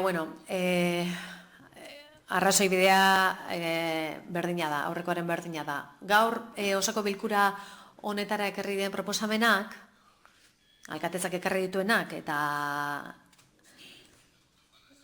eta EAJak babesten dituenak, ez dira aurreko legealdiko soldatak ikutzen, sentimo bat ere ez da ikutu. Berdin mantendu dira, eta aurreko legealdian ere gauza bera egin zen, egon naiz begira 2015an jasotakoa, eta kopuru berak zeuden. Eta horiek Eusko Jaurlaritzara bidali ziren, eta ez da sentimo bat ere ikutu ez dieta batean, ez soldata batean, eta parametro guztietan erabiltzen dira, parametro guztietan erabiltzen dira Eusko Jaurlaritzako araubidean jasotakoa. Ez da izan inolako aldaketarik. Soilik ikutu da estatuko aurrekontuen legeak aldatutako arekin zerikusia duena, edo langile publikoekin lotutako soldatak, eta soldata gehikuntzak aurreko BPG-arekin alderatutako zifrak dira. Baina beste guztia berdin mantendu da. Eta hala eginda azkeneko urteetan. Beraz, lehendabiziko Elkarrekin Podemosen lehendabiziko enmendakina, bozkatzera goaz. Enmendakinaren aldeko bozkak, Elkarrekin Podemos eta EH Bildu ditugu. Aurkako bozkak, badaukagu PP, PSOE Euskadiko Ezkerra eta EAJ-PNV, eta ez dago abstentziorik. Beraz, emendakina bertan bera geratzen da. Eta orain, Elkarrekin Podemosen bigarren enmendakina entzungo dugu, eta gero, Ignacio Robles, zurea da hitza. Bueno, de conformidad con lo dispuesto en el artículo 97.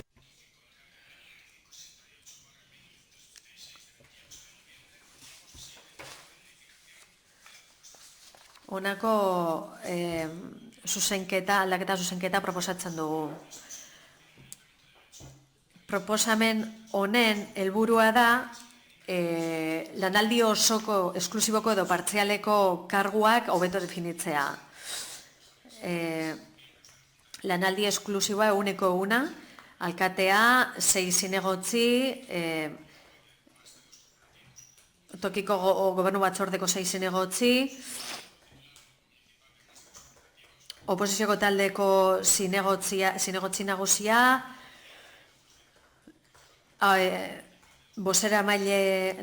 udal taldeko bozeramaile titularra, zinegotzi bozeramailea, zinegotzi titularra udal taldekoa, eta dedikazio partzialean udal taldeko bozeramaile zinegotziak, 2 udalkide, eta arlo bateko menpeko zerbitzuko zinegotziak. Gobernu taldean, EAJak eta PSek osatzen dutenak, 9 dedikazio esklusibo esleitu zaizkio eta 3 dedikazio parzial, 14 zinegotzirekin. Eta aldetik oposizioan, PP, EH Bildu eta Elkarrekin Podemos, guztira 11 zinegotzi dituztenak, 4 dedikazio esklusibo eta partzial bat esleitu zaizkie, honako banaketarekin. 3 dedikazio esklusibo PPri, dedikazio esklusibo bat EH Bilduri eta dedikazio erdia Elkarrekin Podemosi. Horrela, gobernu taldeak eguneko 70%ko ordezkaritza du eta hori gain ordezkaritza da. Kontuan izanik, gobernu taldeak soilik eguneko 56 osatzen duela. Gobernu talde osoko bilkurako eguneko 56. Oposizioa, ordezkatuta dago, soilik 4,5 zinegotzi daudelako arduraldi esklusiboan. Hau da, totalaren eguneko 30%. Naiz eta eguneko 54ko ordezkaritza izan. Elkarrekin Podemosen bidez, osoko bildura aztertu dugu ikusteko zer eguneko dagokion talde bakoitzari. Eta txosten horretan ez da inolako arrazoi biderik aurkitzen jokabide hori justifikatzeko. Eta ikusten dena da, alkatearen erabaki arbitrario hutsa dela. Era berean, idazkari nagusiak egindako txostena aztertu da, baina horrez da ezer esaten taldeetako bozeramaileei arduraldi esklusiboa esleitzeko irizpidearen gainean. Horregatik guztiragatik, ez da esaten ezer zergatik erabaki duen alkateak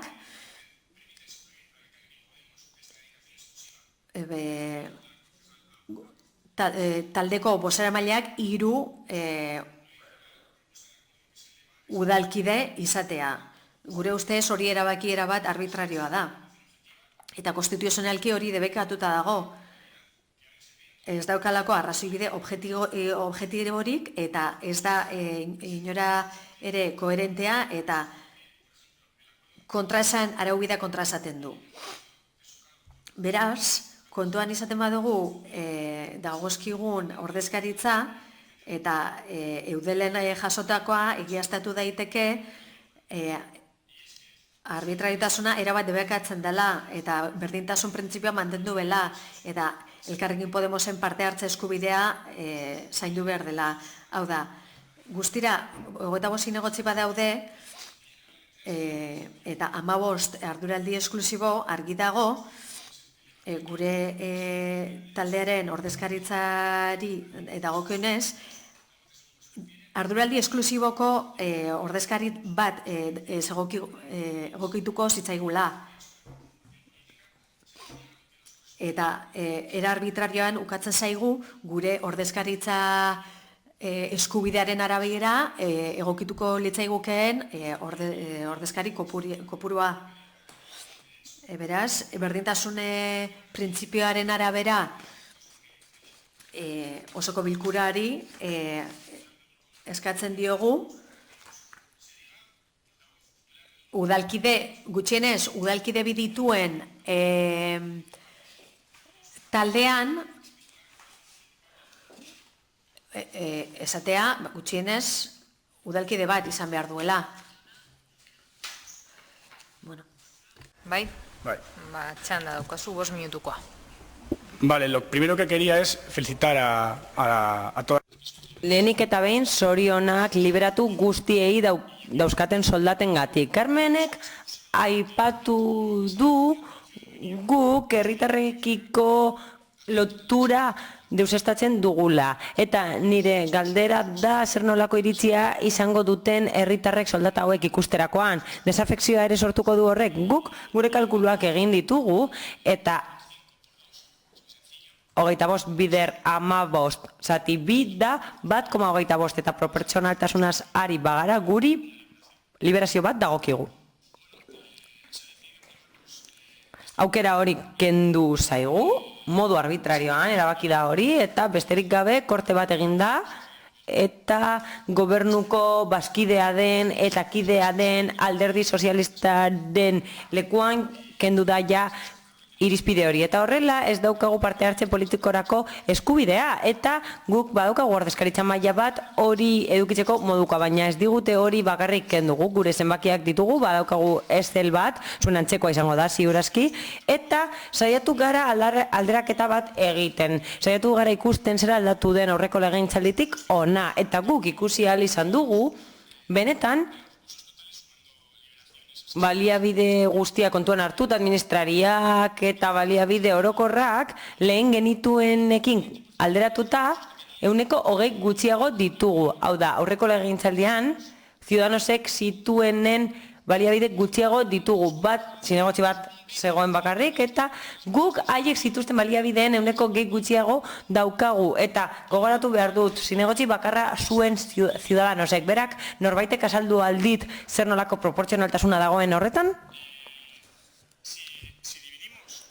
Hori zatitzen badugu, eta aztertzen badugu zenbat baliabide dagozkion zinegotzi bati, ikus dezakegu EAJak 260 gehiago daukala. Hau da, Elkarrekin Podemoseko zinegotzi batek baino 260 baliabide gehiago ditu, eta Ibonek esandakoa kontura hartu behar da, eta gainera beste baliabide batzuk dituzte udal teknikariekiko harremana ez da bakarrik 260, baizik eta hori eta beste gauza batzuk eurek eskuragarri dituztenak. Baina horrez gain gobernu taldeak bere firma, bere ikurra saldu egin du, alderdi sozialistak bere irudia saldu du, eta joan den urtean edo aurreko legegintzaldian baino 260 gehiago daukau da, baliabideen 260 gehiago. Hau da, zinegotzi bakoitzak baliabideen 260 gehiago dauka.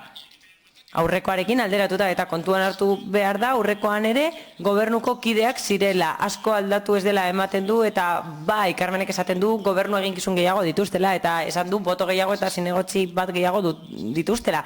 Baina ez da horregatik ez dauzkate eginkizun gehiago, ez orain akordioa hobea da, askoz hobea da, ez dago lotuta zinegotziko buruarekin baizik eta sinatutako akordioarekin, eta kontuan hartu behar da horrelako akordio on batekin desabantaiak ere etor daitezkeela. Orain ikusiko dugu nondik datorren, azkenean bati igotzen badiozu, beste bati jeitsi behar diozu, eta aurreko legegintzaldiarekin alderatuta ikus dezakegu EAJ eta Alderdi Popularra berdin geratzen direla, gutxi gora bera eta zerbait harrigarria lortu dute.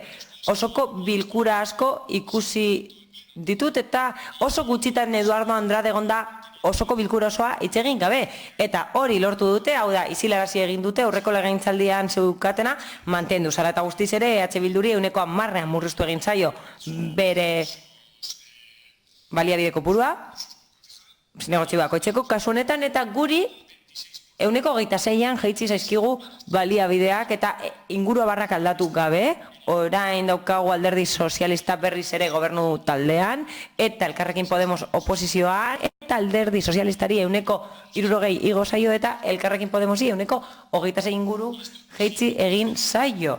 Baliabideen multzo hori, eta horretarako ez dago inolako motivaziorik, ez dago inolako argudiorik. Niko ni rodillo esaten diot, gaztelaniaz esaten den bezala, eta nik uste dut hori ikusiko dugula aurrerantzean legegintzaldi honetan Getxoko udalean. Eskerrik asko. Txanden ordena mantenduz, PSOE Euskadiko Ezkerrak ez luke hitza hartuko, EH Bilduk, bai?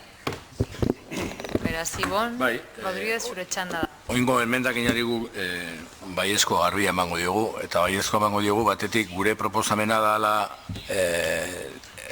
bitarteko ekonomikoak banatzea lortutako bosken arabera, eta baraketa horren arabera Elkarrekin Podemosi egokitzen zaio beraien bozeramalea liberazio osoan egotea, banaketa egingo bagenu lortutako zinegotzien arabera be egokitu zitzaion hori, eta orduan garrantzitua ikusten dugu, baina ezke garrantzitua ikusten dugu be lehen aipatu indena. Hemen irizpide aldaketa garbia dago, eta eskutatu nahi duzue, baina garbia dago. Inak galdetzen zuen eta eskatzen zuen adierazpen bat proportzionaltasunaren arabera, ez dago justifikaziorik proportzionaltasunaren arabera, eta egia esateko gure ikuspuntitik ez da alderdi sozialistak dauzkan ordezkaritza egokitzen behartuko zitzaion baino gehiago dokala, baizik eta hori ez da arazoa. Arazoa da borondate politiko badagoela hori egiteko. Eta zergaitik esaten dut hau? Zergaitik esaten dugu hau? Legearen arabera udal honetan 14 zinegotzi egon daitezke liberazio osoarekin. Beraz, ez dago lege mugarik, ez dago inolako lege mugarik Elkarrekin Podemosek bere bozeramalea liberazio osoarekin izateko. Muga bakarra da nahia, eta hartutako erabaki politiko bat. Eta hori horrela defendatu beharko duzue. Eta bukatuko dut ja orainen ez luzatuko, baina hemen askotan egiten duzu eta gustatuko litzai guke hori ondo zehaztea. Askotan aipatzen duzu Eudelek lortutako akordioa eta Eudelek esandakoa, Eudelek jartzen ditu maksimoak. Ez ditu behartzen, maksimoietara heltzeko. Maksimoetara heltzeko erabaki politikoa da. Beraz, ez zaitezte babestu horren atzean. Eta gero, momenturen batean, azalduko diozue jendeari nola den berdina 79.000 euro udal web orrialdean agertzen den alkatearen soldata eta 83.000 euro. Edo 77.000 eta piku euro udal webean agertzen den bozeramale eta gobernu taldeko kideen soldata eta orain proposatzen duzuen 70.000 eta piku euro. Eta zinegotziekin eta aholkularekin berdina. Hori ez bada, soldata egoera, osea, hori ezaten badiguzue, zenbaki berdinak direla, berriro bueltatu beharko naiz institutora ez, EGB-ra, zenik EGB egin nuen matematika ikastera. Zeneretzako 75.000 euro eta 83.000 euro ez da berdina. Eta okerrez banago, zalantza daukat, eta hori begiratu beharko nuke, nik uste dut langilegoari egokitzen zaion soldata egoerak adostu zirela, eta langilegoari etzaio egokitu maila edo neurri horretako soldata egoera bat aurten. Beraz, jartzazue nahi dituzuen aitzaki guztiak, baina zenbaki horiek ez dira berdinak, eta bestela galdeiozu edozin langileri, berdin zaion urtean 3.000 euro gehiago irabaztea, ala ez, ea zer esaten dizuen. Eskerrik asko. Eskerrik asko, Ibon Rodríguez jauna, beraz PPek izango zuen hitza, eta EAJ PNV-eri pasatuko ganean. Ignacio Uriarte, zuria da hitza. Gero proposamenea gero debate horretan aukera aukiko dugu horretaz ere berbaiteko, baina esaten duzuena, eta zuk ondo dakizu gainera esaten ari zaren az dela egia. Bai web horrealdean agertzen dela esandako soldata, baina ez dago eguneratuta eta ondo dakizu gainera. Gero hor jartzen du urrengo urtean hartu egin zen akordioa.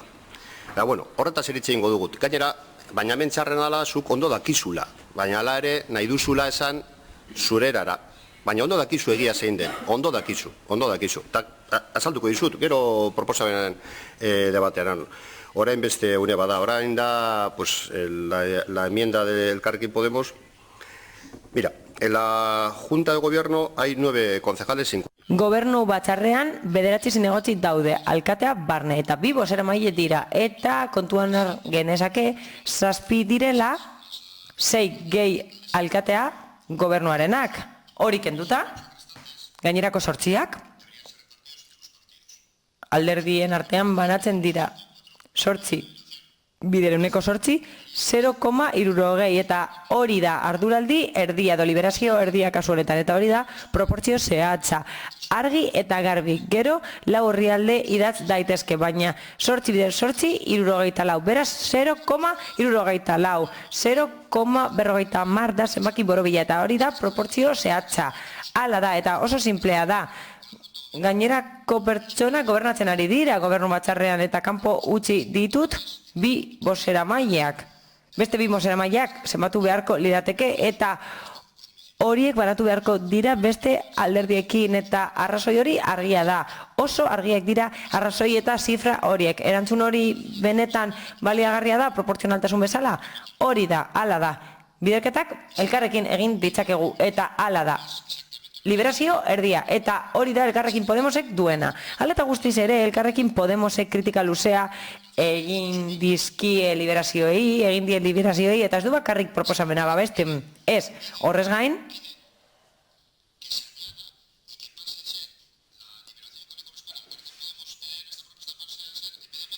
liberazioa erditik osora pasatzeko eskatzen du lehenengo. Kritikatzen da eta gero esaten da, ez, nik ez dut nire erdia nahi, hori dagokizue proportzionaltasunaren irizpidea kontuan hartuta.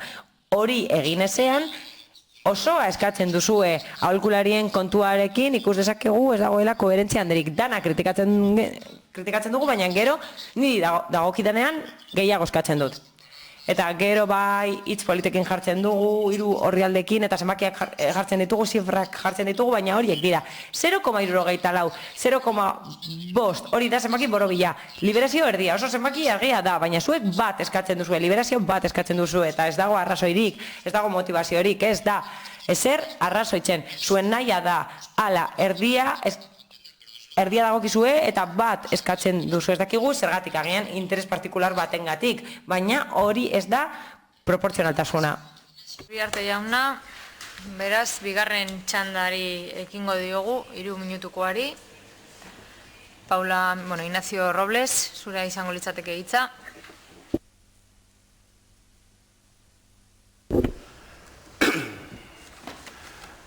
Bueno, Ignacio, a ver, ¿de dónde salen los... Ignacio, nondik ateratzen dira zinegotzi liberatuak eta laguntzaileak? Saku beretik ateratzen dira. Hau da, zuk ezin duzu esan desberdinak direla EAJaren aholkulariak eta gobernuaren aholkulariak. Saku beretik ateratzen dira. 15 da aholkularien muga, eta zuk aholkulariakoa dituzu gobernuan, besteok ez ditugu, saku bera da.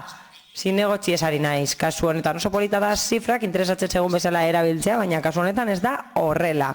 Kasu honetan zinegotzien liberazioen gehieneko kopurua 15 da. Nahi duzuna esan dezakezu, baina berberak dira. Zuk ezin duzu esan gobernua gauza bat dela eta EAJ beste gauza bat dela.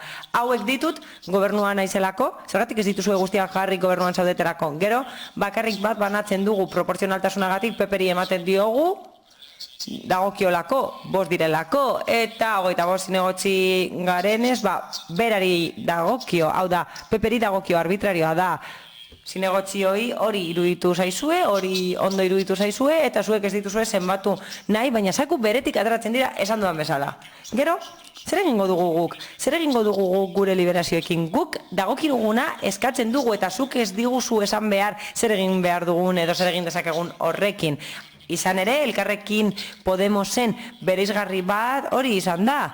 Aurreko legegintzaldian guken hautagaitzak ordeztu gintuen, eta bereizgarrietako bat izan da, ez dugula beti aprobetsatu daukaguna, baina merezi duguna eman behar diguzu, eta gero guk erabakiko dugu benetan aprobetsatuko dugun, edo ez, baina proportzionaltasun printzipioa jarraitu behar dira. Besterik gabe hori zen esan behar nuena. Ibon Rodríguez, zure da txanda, hartzen baduzu, 3 minutu dituzu. Eskola desberdinetara joan gara, beltza denez, edo plangintza desberdinekin. Nik, la regla de 3 famatu eginda, proportzionaltasuna ematen dit 1,2. Osea, gehiengo udalonek gehienez izan ditzake 14 zinegotzi liberatuta, proportzionaltasuna 1,2. Baina zuri ematen dizu 0,6, edo 0,5. Bueno, pues habrá que ver. Gero esaten diguzu, behitu, eta horretan, zalantza dokadenez, egingo dizut promesa bat, noa izateko. Batetik, esaten diguzu web orrialdean zartu dagoela jarrita. Nik zin ingunuke web orrialdean eguneratuta dago. Ez dakit azken urtean edo, baina web orrialdean eguneratuta dago. Esaten duzu gero langileen soldata eta noiz egin zen. Eta zen olako egoerak egon ziren. Web horretan markatu, eguneratuta dago, ze ez dago, horrez da azaltzen, 2015 urtean hartu zen erabakian, soldatan hartu zen erabakia. Baina ez baduzu eguneratu, esango dut, ez duzu eguneratu eta ego duzuela soldata, langileen igozaien maila berdinean. Hala ere, 83.000 euro, 83.000 euro dira. 83.000 euro, 83.000 euro dira, barkatu. Eta 70.000 euro, 70.000 euro dira. Asko, gehiegi. Eta gero beste gauza bat, ja aprobetzatzen du, weba espadago eguneratuta, eta webaren bitartez ematen baldin bazaio, herritarrei eta guztiei gardentasunaren eredu, gero horre aireratzen duzuen sari famatu hori, mesedez, egintzazu zuen lana ondo, eguneratu datuak webean, ez zaizu jarri datuak duela la urtekoak, zenik onartzen dizut, nik datuak hartu nituen webetik eta zuen proposamenetik. Eta nik weba, eta zuen proposamena alderatzen baldin baditut, badago igoera bat, 3.000 euro inguruko igoera bat. Bai alkateesaren soldatan, bai bozeramalen soldatan, bai gobernu batzordeko kideen soldatan, bai zinegotzi arrunten soldatan, eta bai aholkularien soldatan, eta bai laguntzaile teknikoen edo administratiboen soldatan. Badago igoera hori, badago. Beraz, olako gauza txarrak ekiditu nahi baldin badituzue, jartzazu datu okondo. Zekaro, gero ez du balio esatea, ezkio zona gara garrentasunean eta webean txartu. Txartu da webean nik esango nuke ezetz. Eta nik esango nuke langileen igoera eta alderdien igoera, boskatu indala dagoeneko, beraz, agian bigarren igoeraren aurrean gaude. Baina ezin ukatu dana da, webean, alkateak edo, bai, bukatuko dut, eta utxiko dut aparte alkatea, webean, bozeramale batek, irabazten duela, bozeramale batek, EH Bilduko bozeramale arazo egonez dadin, irabazten duela 67.000 euro, hori jartzen du webean, eta zuen proposamenean egokitzen diozuela 70.000 euro. Eta hori da guretzako onartezina dana, eta murriztu inber dana. Eskerrik asko, beraz azken txanda EAJ-PNV-ko zinegotziari dagokio, bozera mailari, Nazio Uriarte. Bai, eskerrik asko. Bueno, Ibon, si te has confundido en la manifestación. Bai. Oker zaude, datu bat erabili duzu eta webgunean dago orain dela 2 urtekoa. Horrez gain badago beste dokumentu bat non 2018ko igoera agertzen den. Ez da 2019koa eguneratu, orain dela gutxi egin da, eta dakizuen bezala, ez zegoen estatuko aurrekonturik, luzatu egin dira, eta horrek baldintzatzen ditu ordainsaria. Baina webgunean badago 2017ko datua eta gero 2018ko igoera agertzen da. Dana biderkatzen bada, eta 2019ko datuarekin alderatzen bada, ikus daiteke hilabete honetan apirilean kobratu zenaren berdina kobratuko dela. Ez dago inolako igoerarik legegintzaldia aldatzeagatik. Hori esaten duzu publikoki eta hori atera da egunkarian. Horregatik kontuan dezibili behar gara. EH Bildutik hori helarazi da. Eta gezurra da. Ez da igoerarik egon eta benetan sinestu nahi dut, akats bat izan dela eta ez duzuela egiaztatu iturria. Benetan sinestu nahi dut zuk esaten duzuna.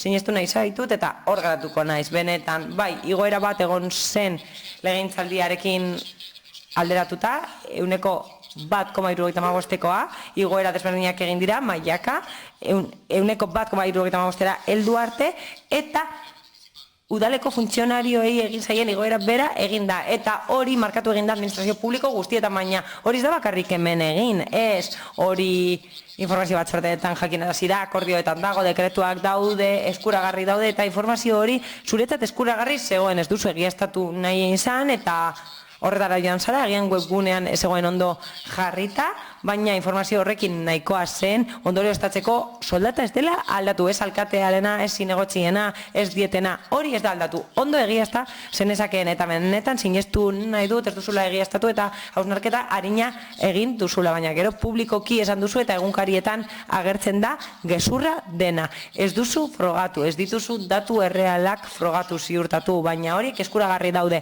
udal gobernuarekin kontsulta zenezakeen, eta ez duzu nahi izan zure arrazoiak horretan oinarritu dituzu agian, akatz bat dago webgunean, zure akatza izan dela sinestu nahi dut.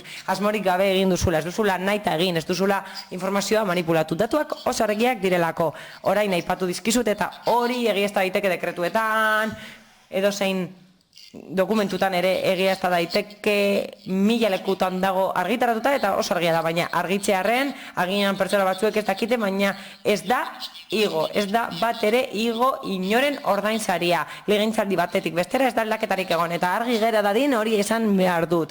Hemen plenoan mezu hori helarazten ari zara, ematen du igoera dagoela, eta ez da horrela.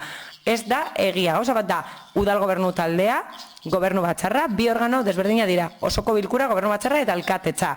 Gobernu batzarrak 8 zinegotzi ditu, gehi alkatea, eta 2 bozeramaileak dira.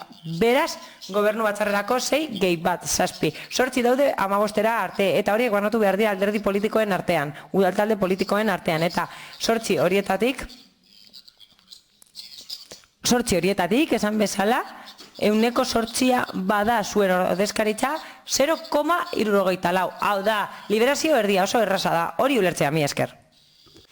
Eskerrik asko, bigarren txanda agortuta, bozketara, emendakinaren bozketara pasatuko ginateke, beraz, bozketaren alde, emendakinaren bozketaren alde, badauzkagu Podemos eta EH Bildu ditugu. Bozketaren emendakinaren aurka, badaukagu PP, PSOE Euskadiko Ezkerra eta EAJ PNV. Beraz, emendakina bertan bera geratzen da. Eta orain, 97. puntuaren proposamenari ekingo diogu. Beraz, Keltxe Gurenek proposamena irakurriko du. Egunon guztiai. Defendatuko du. Simplemente quería... Besterik gabe aurkeztu nahi nuen gure proposamena, osoko bilkurara aurkeztu dugu, proposamena aurkeztu diogu osoko bilkurari, baina eztabaida bat egon da, 2 talde politikoek emendakinak aurkeztu dituztelako, eta nik uste dut nahikoa eztabaidatu dela. Beraz, besterik gabe, azaldu nahi dut zein zen gure planteamendua, argi eta garbi gera daitezen gai zerrendako punturetako puntuak. Lehenik eta behin, proposatzen da udalkarguei dedikazio edo arduraldia esleitzea, eta horri dagokionez 2 zertzelada eman nahi ditut.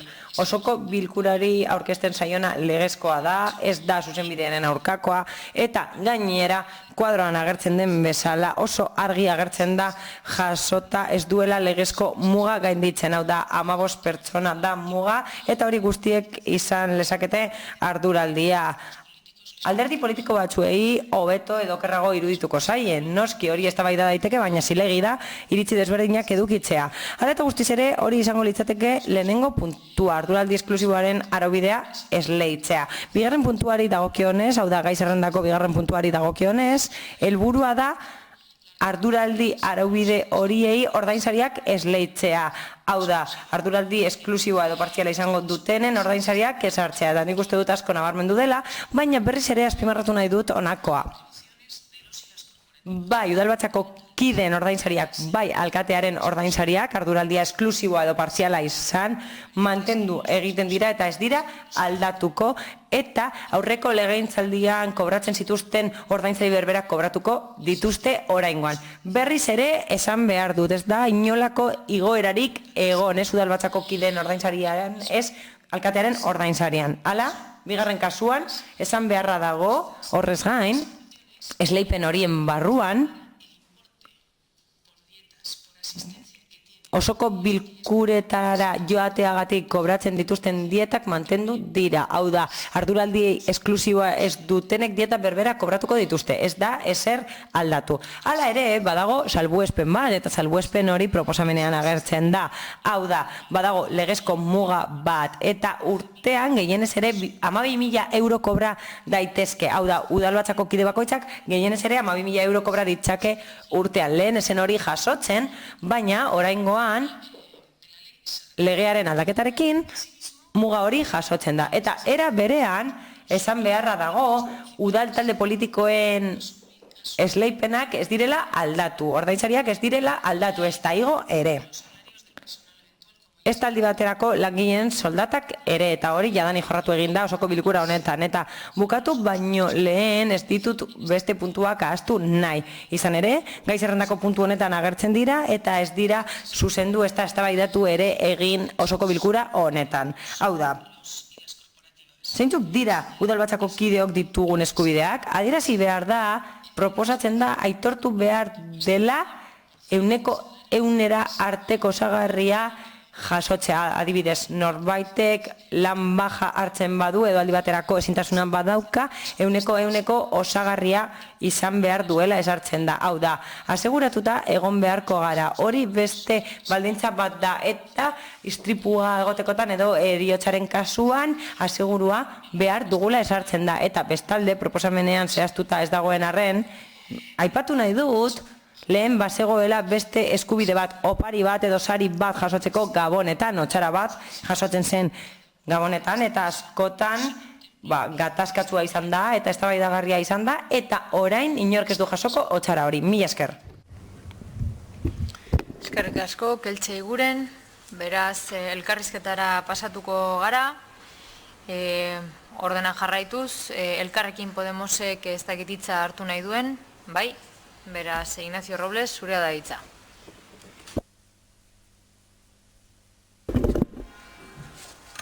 Vale, lo primero, no voy a entrar. Lehenik eta behin ez naiz sartuko igoera horiek egin diren edo ez dut horretan sakonduko, ez dut hori interpretatuko. Ados, baina oso argi daukat zerbait, honakoa da. 83.000 euro urteko soldata eskandalo bat da, izugarria da, berdin dit igo den edo ez, baina benetan itzela da soldata hori eta lotxagarria da.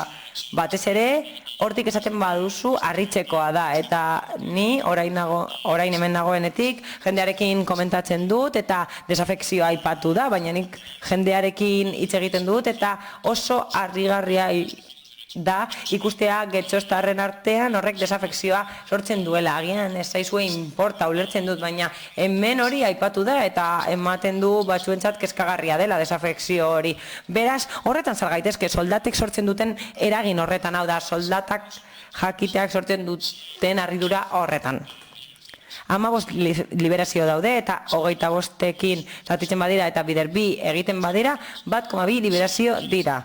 Hala, 15 horietatik batzuk kendu nahi badituzu, kontatu ez dituzulako kontatu nahi, bale, ados, baina trukoa da, trikimailu bat da, baina esan bezala 1,2 da zifra hori eta besterik gabe ezin dizkiogu buelta gehiegi eman horri, hala da, eta bai, gauza bat egin nezake, eta gustatuko litzaidake galdera bat egitea. Ez daukat oso argi, benetan, zertan oinarritu da gobernu taldea irizpidea aldatzeko. Izan ere, irizpidea asko aldatu da aurreko legegintzalditik ona. Izan ere, gogorarazi behar dut, aurreko legegintzaldian 6 talde zeudela, eta batek zinegotzi bat zeukala, eta 150an zegoen liberatuta, barkatu, 100ean, eta 6 zeuden, eta orain, 5 talde gaude beraz, liberazio gehiago egon beharko lirateke banatzeko, talde bat gutxiago gaudelako, baina ala eta guztiz ere, 2 zinegotzi dituen talde bati, ez bat, baizik eta 2 zinegotzi dituen talde bati, ez aio emate liberazio osoa, baizik eta 150ko liberazioa. Zein da irizpide aldaketa? Zergatik aldatu egin da? Gobernu taldea berbera da eta udal taldeak oposizioan gaude. Berdin eta gauza bera egin behar dugu, zergatik jaitsi da hainbeste. Nire gustatuko litzaidake hori jakitea, benetan badago arrazoirik horretarako ez balego, benetan arbitrarioa izango litzateke murrizketa hori, eta hori ezin da onartezina da. Eskerrik asko, Ignacio Robles. EH Bilduk ez dakite hitza hartu nahi duen, zuek PSOE Euskadiko Ezkerrak ez du hitza hartuko, beraz... Bueno, le he pedido permiso a mi grupo para... Bai, benazkatu dio nire taldeari titulu pertsonalean hitz egin dezakedan, ez nikien hemen bakoitzak sare sozialetan dituen profilez hitz egin altzitekenik, realistak izango gara. Nik sare sozialean jarri non gaurko osoko bilkuran hitz egingo ziren proposamenen puntuak. Eta hau pertsonalki esan nahi dut, nahi duzuena sar zaitezketen nire profilan, sare sozialeko profilan, eta ikusi zer argitaratu non. Baina oinarrizko arazoa da inak planteatzen zuena. Dia, 83.000 euro. 50.000 euro. Guk proposatu dugu 120ko murrizketa esartzea. Gure ustez hori desproposito bada, ez daka ez bururik esankarik. Zuentzat proposamena da, guretzat ez du ez bururik esankarik. Guretzat, gure ustez hori jaitsi egin beharko litzateke. Alkateak igo nahi duela soldata, ados, langileen egin berean soldata igotzea, gure eskudibidea da, baina kontzientzia demokratiko pixka bat kontuan izanik, da gauza nola dauden ikusak, gauza nola dauden kontuan izanik, langileen soldatak igotzen direnein berean gurea igotzea ere ono olegoke. Zer, nire ustez, 83.000 euro, 80.000 euro eta 45.000 eurorekin oso ondo bizi daiteke. Eta lanera etorri daiteke berme osoekin. Eta 120 gutxiagorekin ere bai. Eta hori da... arrazoi nagusiena gu proposamen honen aurka egiteko. Dieten inguruan, baina dieten inguruan betiani pentsatzen izan dugu dieta gehiegi ordaintzen direla batezbe artezkari eta batzorde informatiboetan egoteagatik batezbe horrek daukan funtzioa, batezbe batzorde informatiboa, batzorde informatiboak da legeak behartzen zaituzten eskaparate bat egitera, baina ezer gutxi egiten da. Egia da hori ere arloaren arduradunaren arabera dagoela. Hori ere egia da eta onartu egin behar da. Badaude batzorde informatibo batzuk, batean, konkretuki, nahiko txu egiten dela. Baina beste guztietan ezer gutxi. Eta orduan, bilera bakoitzeko, liberatuta ez dagoen zinegotzi bakoitzari, 100 euro ez, barkatu, boltsikora izango dira, 87,40 euro. Hori da, zehazki, nik jaso dudana kontuan. Si me estoy equivocando también, me lo corriges. Gehiegi iruditzen zaigu, guretzat hori jasotzea goiz osoagatik ondo dago. Baina bilera bakoitzagatik, txarto. Orduan guzti horrengatik ezetza emango diogu bozketa, proposamen honi. Eta gero, aipatu dugu hasieran ere, zein da egiten den banaketa. Ina, zuke, oin bi ina. Zu izan gara, Inazio. Zu azara Inazio, barkatu. Inazioren proporzionalitate arauak oso berezia dira. Baina nik biatuta txaitateatzen inundik inorare. Inundik inorare, ateatzen zait egin duzuen banaketa. Agian ere erratuta egon nahitek horretan, baina gero negozu ikusten dugu taula banan eta ikusten dugu abertzelan dagoen gauza, zer dagoen txarto, como está el tema, porque no me da. No me da. Legeak esaten du, 14 zinegotzi liberatu egon daitezkela, 14, 25, 2,2, regla de 3, no 0,5. Eskerrik asko. Ongi, eskerrik asko, Ibon Rodríguez jauna, beraz, PP-koak ez dute hitz egingo, eta Inazio Uriarte jauna, zure txanda da. Alkate Anderea, bai, ez dut agortuko, hori espero dut.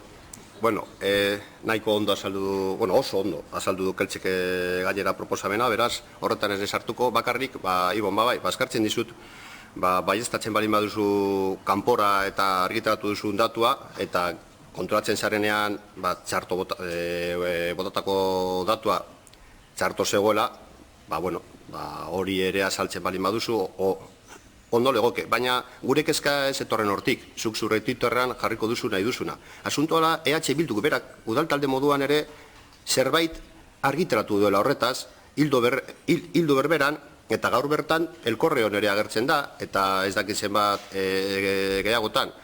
Beraz, eta lehen esan dudan moduan,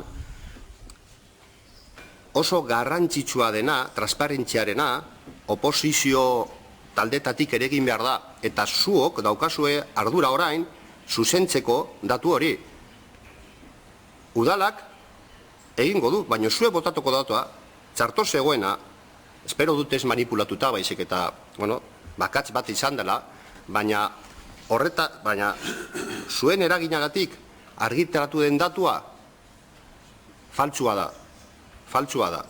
Eta hori baiestatzen duzunean, bai, baiestatu, baina baiestatuko duzu, eta garbi ikusiko duzu, ze datuak dira. Eta orduan abertzelan konpontzen duzuen hori. Aterako zaite EH Bildu moduan publikoki esatera botatako datua txarto zegoela, ondo legoke. Eta transparentziaren politika mantentzeko oso ondo legoke. Eta espero dugu, ez bakarrik zuk zure Twitterrean zuzentzea, baizik eta EH Bilduk talde moduan ere hori zuzentzea. Eskerrik asko. Beraz, Keltzek erantzun nahi du, proponente moduan, ez orduan eztabaida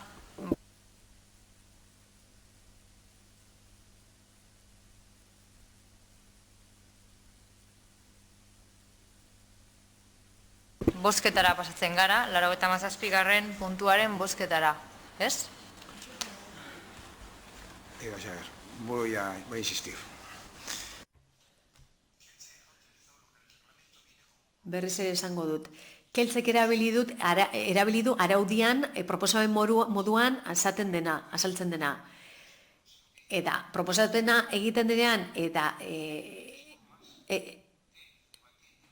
txandarik bete ez bada, ez dago bi hitz egiteko txandarik. Orduan, Keltzek proposamena aurkeztu du. Contra la propuesta en los términos. Proposamenaren edukia azaldu du. Egokitu, zaiona. Eta araudiak esaten du, proposatzaileak erreplikarik ez badu, lehenengo txanda amaitzean, amaitu egingo dela, eztabaida eta bozketara pasatuko dela. Hau da, araudiak esaten duena, Roma eskuetan du dela. Ignaziok hitzartu du bere taldearen proposatzaile moduan. Nik badakit, Roma sartzen den lehenengo aldia dela, eta lehenengo aldia dela, eta pixka zaila izan daitekela. Denok joango gara ikasten pixkanaka. Nik ikasiko dut, eta gainerakok ere bai.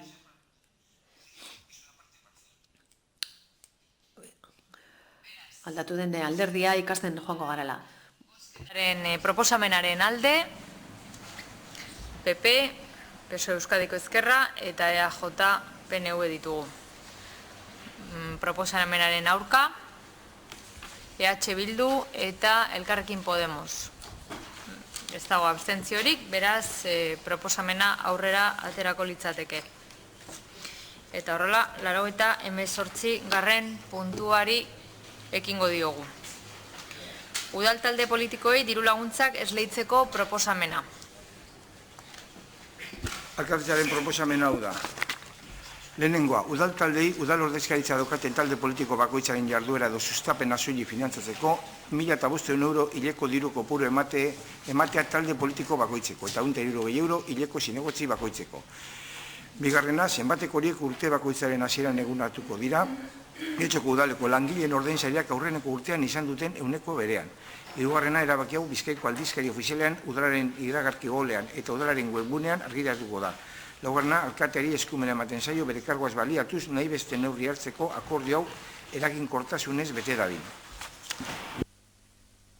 Puntu honetan ere enmendakin bat daukagu, EH Bilduren enmendakina, bai, ez, bai, hori da. Orduan, nera Guijarrubia. Laurogeita hamazortzigarren proposamenari emendakina. Udal talde politikoi diru laguntzak esleitzeko proposamena. EH Bilduren proposamena, talde politikoi ematen zaien diru laguntzak 20% murriztea proposatzen dugu. Zioa, neurrigabekoak dira alderdi politikoi eskaintzen zaizkien baliabide publikoak. Hala proposatzen dugu horiek modu orekatzuan murriztea.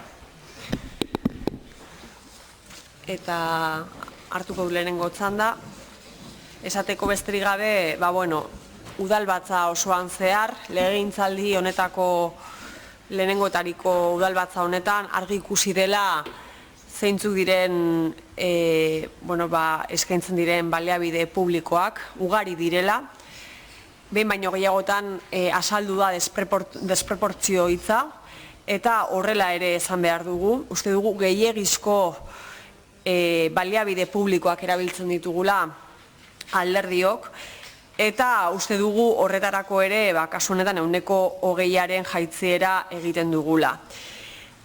Argi daukaguna da, eta beti izan dugu argi, baina askotan ere, ezakigu aurreko komentario bateri helduta, atzera egin behar badugu, edo zuzenketak egin behar baditugu esandako adierazpenetan, egingo ditugu inolako arazori gabe, baina ez daukagu argi oraindik zein den zuzendu behar duguna. Ze 2015ko legegintzaldian onartu ziren soldaten aldea badaukagu oraingo legegintzaldian, arrazoi ezberdinak medio, beraz igoera bat egonda, objektiboa izan daitekena, 2015ko legegintzaldi hasierako soldatetan eta 2019ko legegintzaldi hasierako soldatekin. Beraz, ez daukagu zertan ezer kasu honetan zuzendu beharrik. Eta ere ez daukagu zuzendu behar soldatak berauek. Izan ere, 83.000 euroko soldati buruzari gara, 70.000 euro soldaten inguruan ari gara, 57.000 euroko soldaten inguruan ari gara, beraz uste dut zuzenketarik ez dugula egin behar. Egitekotan zeo zer uste dugu jaitzierak egin beharko lituzkela, baina kasu honetan udal gobernuari dagokio hori. Bitartean, guk salaketa berarekin jarraituko dugu. Eta esan bezala, uste dugu, kasu honetan ere, gehiegizko erabilera egiten dela, eta nahikoa dela, orain daukagu aukera, benetan bakoitzaren posizioa saltzeko, eta udalbatza honetan zehar proposamen ugaritan, ikusi dugu ez dagoela inolako borondaterik zauketa diru gastu publikoaren zauketa horri atzera egiteko edo behintzat gelditzeko. Eta hori da gure zalantza. Zer da zuzendu behar duguna, uste dugu ez dugula ezer zuzendu behar, eta bai aldiz, esaten duguna da, kritika politikoa horre egiten dugula, eta proposamenak konkretuak dira, 20% jaisteko aukera dago. Alderdi politikoi doan diru kantitate hori jaisteko eta murrizteko aukera dago oraingoan, eta ziur gaudere, gainerako rodillo edo alderdi, udal gobernuko alderdiak eta rodillokoek, ez dutela uko egingo diotela proposamen honi, beraz oso argi geratzen da bakoitzaren posizioa zein den. Eskerrik asko, Nerea Guijarrubia anderea, beraz, jarraitzeko txandekin, Elkarrekin Podemoseri tokatuko litzaioke, Ignacio Robles jauna, zurea da hitza.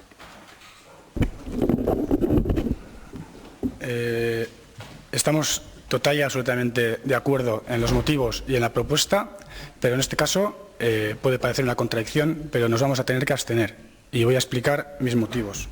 Y para ello voy a leer Acuerdo para la gobernabilidad municipal y libre ejercicio de su cargo y por concejal. Orain irakurriko dut alkatei buruzko akordioaren txostena. Helburua da alderdi politiko guztien lana egitea eman dioten, herritarrek eman dioten ordezkaritzaren arabera. Hau, errespetatzen ez denezari eta guk ez dugunez baliabide egokia gure lana egiteko, abstenitu egin behar gara proposamen honetan, hau izango bai litzateke gure iturri bakarra, baliabideen iturri bakarra gure lana egiteko. Eta uste dut ezin digutela esan dena hartu nahi dugula, aurreko legegintzaldian 400.000 euro ez genituelako hartu eskubidea izan arren. Gure ustez, baliabideak ondo kudeatu ditugu gure lana egiteko, eta kasu honetan, hau da izango dugun baliabide bakarra gure lana egin ahal izateko, orduan horregatik abstenituko gara. Legegintzaldi honetan ez digute eman guri dagokiguna, eta lehen Ibonek eman du horren aurreko erantzuna, eta da izatea. Eskuineko alderdi bat, edo eskerreko alderdi bat, hori da alde nagusia. Euskadiko Ezkerrak hartuko duzu, ez, PPk ere ez, eta EAJ-PNVek ere ez. Ez dakit bigarren txanda agortu nahi duzuten, ez. Beraz, emendakinaren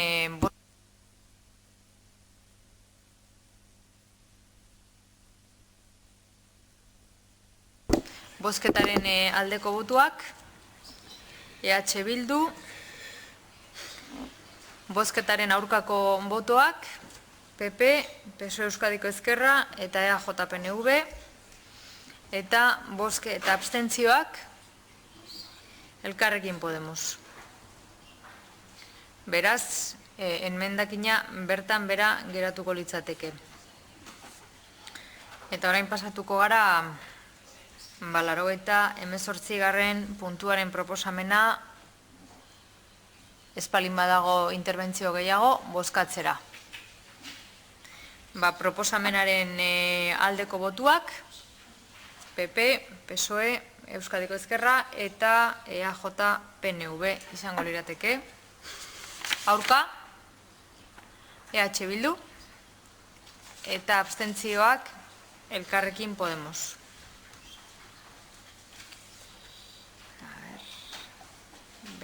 Eta orain, 89. puntura pasatuko ginateke. Alkatetza udalburutzaren dekretuaren berri ematea. Alkate ordeak izendatzeari buruzkoa. Proposamena da, alkatetza udalburutzaren 2019ko ekainaren 15ko 2996 dekretuaren jakitun gelditzea. Bertan, zerrendatzen da dekretuaren eta da alkate ordei buruzko dekretua.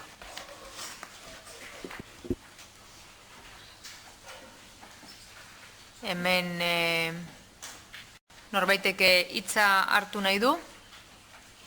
Ez? Beraz, bozketara pasatuko... Kontu ematea.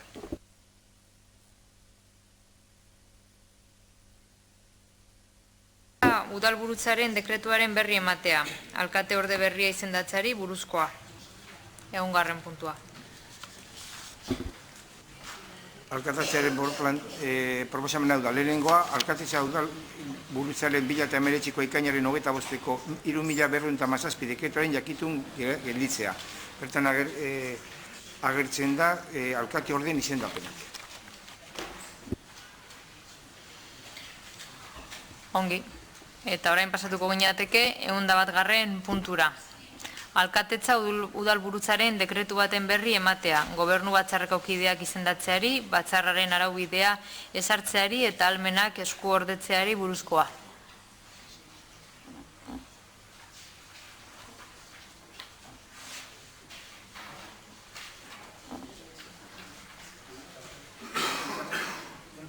Eunda bat.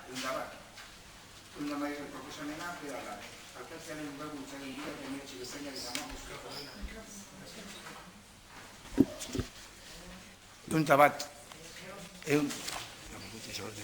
Eunda bat. Errepikatuak daudez. No, ez. rendición de cuenta. Nombramiento de vicealcaldes, bai. El 100, bai. Eunda bat. Orain, Alkatetza udalburutzaren Bai. dekretu baten berri ematea. Gobernu batzarreko kideak izendatzeari, batzarraren araubidea ezartzeari eta almenak eskuordetzeari buruzkoa. lehenengoa, egin dugu, 98 izenda azkenoa boto emun duguna. 89 da alkate ordea izendatzeko dekretoa. Bai, Eta alkate hain dago kiona da, dekreto horri buruz beste Berri aldaketa bat ematea. izenda, alkate orde berria berria izendatzeari izenda da. buruzkoa. Alkate horri buruz dekreto bizan dira, lehenengokoa eta hori da Bai, eta bigarrena, bigarrena. alkate orde berria, lunekoa. Bai. Bai. Hortxe, eunda bat urrengoa orduen. Bai. Eunda bat. Eta eunda bat da alkatetza udalburutzaren 2019ko ekainaren 15ko 2009 dekretuaren jakitun gelditzea. Eta hauze da, nortzuk osatzen daben toki gobernu batzordea. Eta bertara ematen zaion eskuduntzak. Alkatetzatik osatzen zaion eskuduntzak. Orain eunda bi puntura pasatuko gineateke.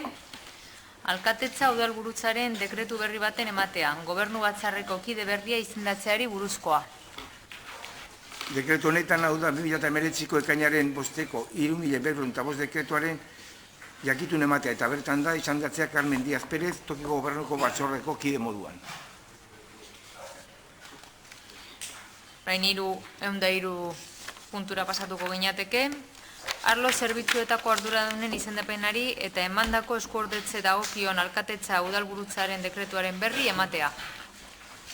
Proposamena da 2019ko ekainaren 24ko 3.214 dekretuaren jakitun geritzean. Hemen agertzen dana da, nortzu geratzen dire arlo edo zerbitzuko udalkide arduradun bezala, gero gastu programak arduradun bezala geratzen dire, jarrita nordak, zinegotzi arduraduna, eta gero, bigarrengo partean, agertzen da, ze eskuordetza emoten zaion bakoitzari bere arloan erabakiak hartzeko. Eundalau puntura pasatuko gera, beraz. Alkatetza udalburutzaren dekretuaren berri ematea, tokiko erakunde autonomoetako lehendakariak izendatzeari buruzkoa. Dekreto 2019ko ekainaren 15koa, 2009-2010 dekretua, hauze dino. Getxoko udalaren toki erakunde autonomen lehendakari eta ordezkoak izendatzea. Izango litzateke, Getxo Kirolan, titular Álvaro González eta ordezkoa Carlos Sergio Atxotegi. Kulturetxean, titular Irantzu Uriarte eta ordezkoa Ignacio Uriarte. Musika eskolan, titular Irantzu Uriarte, ordezkoa Ignacio Uriarte. Udal egoitzan, titularra Keltze Iburen eta ordezkoa Janire Ocio. Eta eunda bosgarren puntua, bozeran maileen batzordea eta udaleko talde politikoen eraketaren berri ematea. Dekreto honetan, ez dekreto plenora aurkezten dana da, jakitun geratea, alde batetik zeintzuk izan dira udal talde politikoek, danok ezagutzen dozuenan, Eusko Alderdi Jeltzalea, Getxoko Alderdi Popularra, Euskal Herria Bildu, Partido Socialista Euskadiko Eskerra eta Elkarrekin Podemos, eta bertan agertzen da, zeintzu zinegotzen diez udal talde bakotzekoa. Eta bigarrena, eledunen batzordaren osaketa jakitun gelditzea, batzordeko honek korporatibo hauek osatzen dabe. Titular moduen AJPNV-tik Ignacio Uriarte, ordezkoak Keltze Iguren, Alderdi Popularretik titular Eduardo Andrade, ordezkoak Javier Elorza eta Gonzalo Zorrilla Lekerika, EH Bildutik titularan ere Agijarrubi eta ordezkoak gainerako taldekide guztiak, Partido Socialista Euskadiko Eskerra Soe titularretik Carmen Díaz, ordezkoak Gonzalo Aio eta Asunción Olaeta Pérez de Mendiola, eta Elkarrekin Podemos titularra Paula Mieva parkatu eta ordezkoa Ignacio Robles. Beno, galderarik edo ez balin badago amaitutzat ematen dugu, bai? Bai, ni bi eske labur egin denituzke. Aparkatu, bai, hau ezoizko osoko bilkura bat da, eta ez daukagu azkeneko puntu horretan galderak eta iradokizunak egiteko aukera. Beraz, amaitutzat ematen dugu osoko bilkura hau.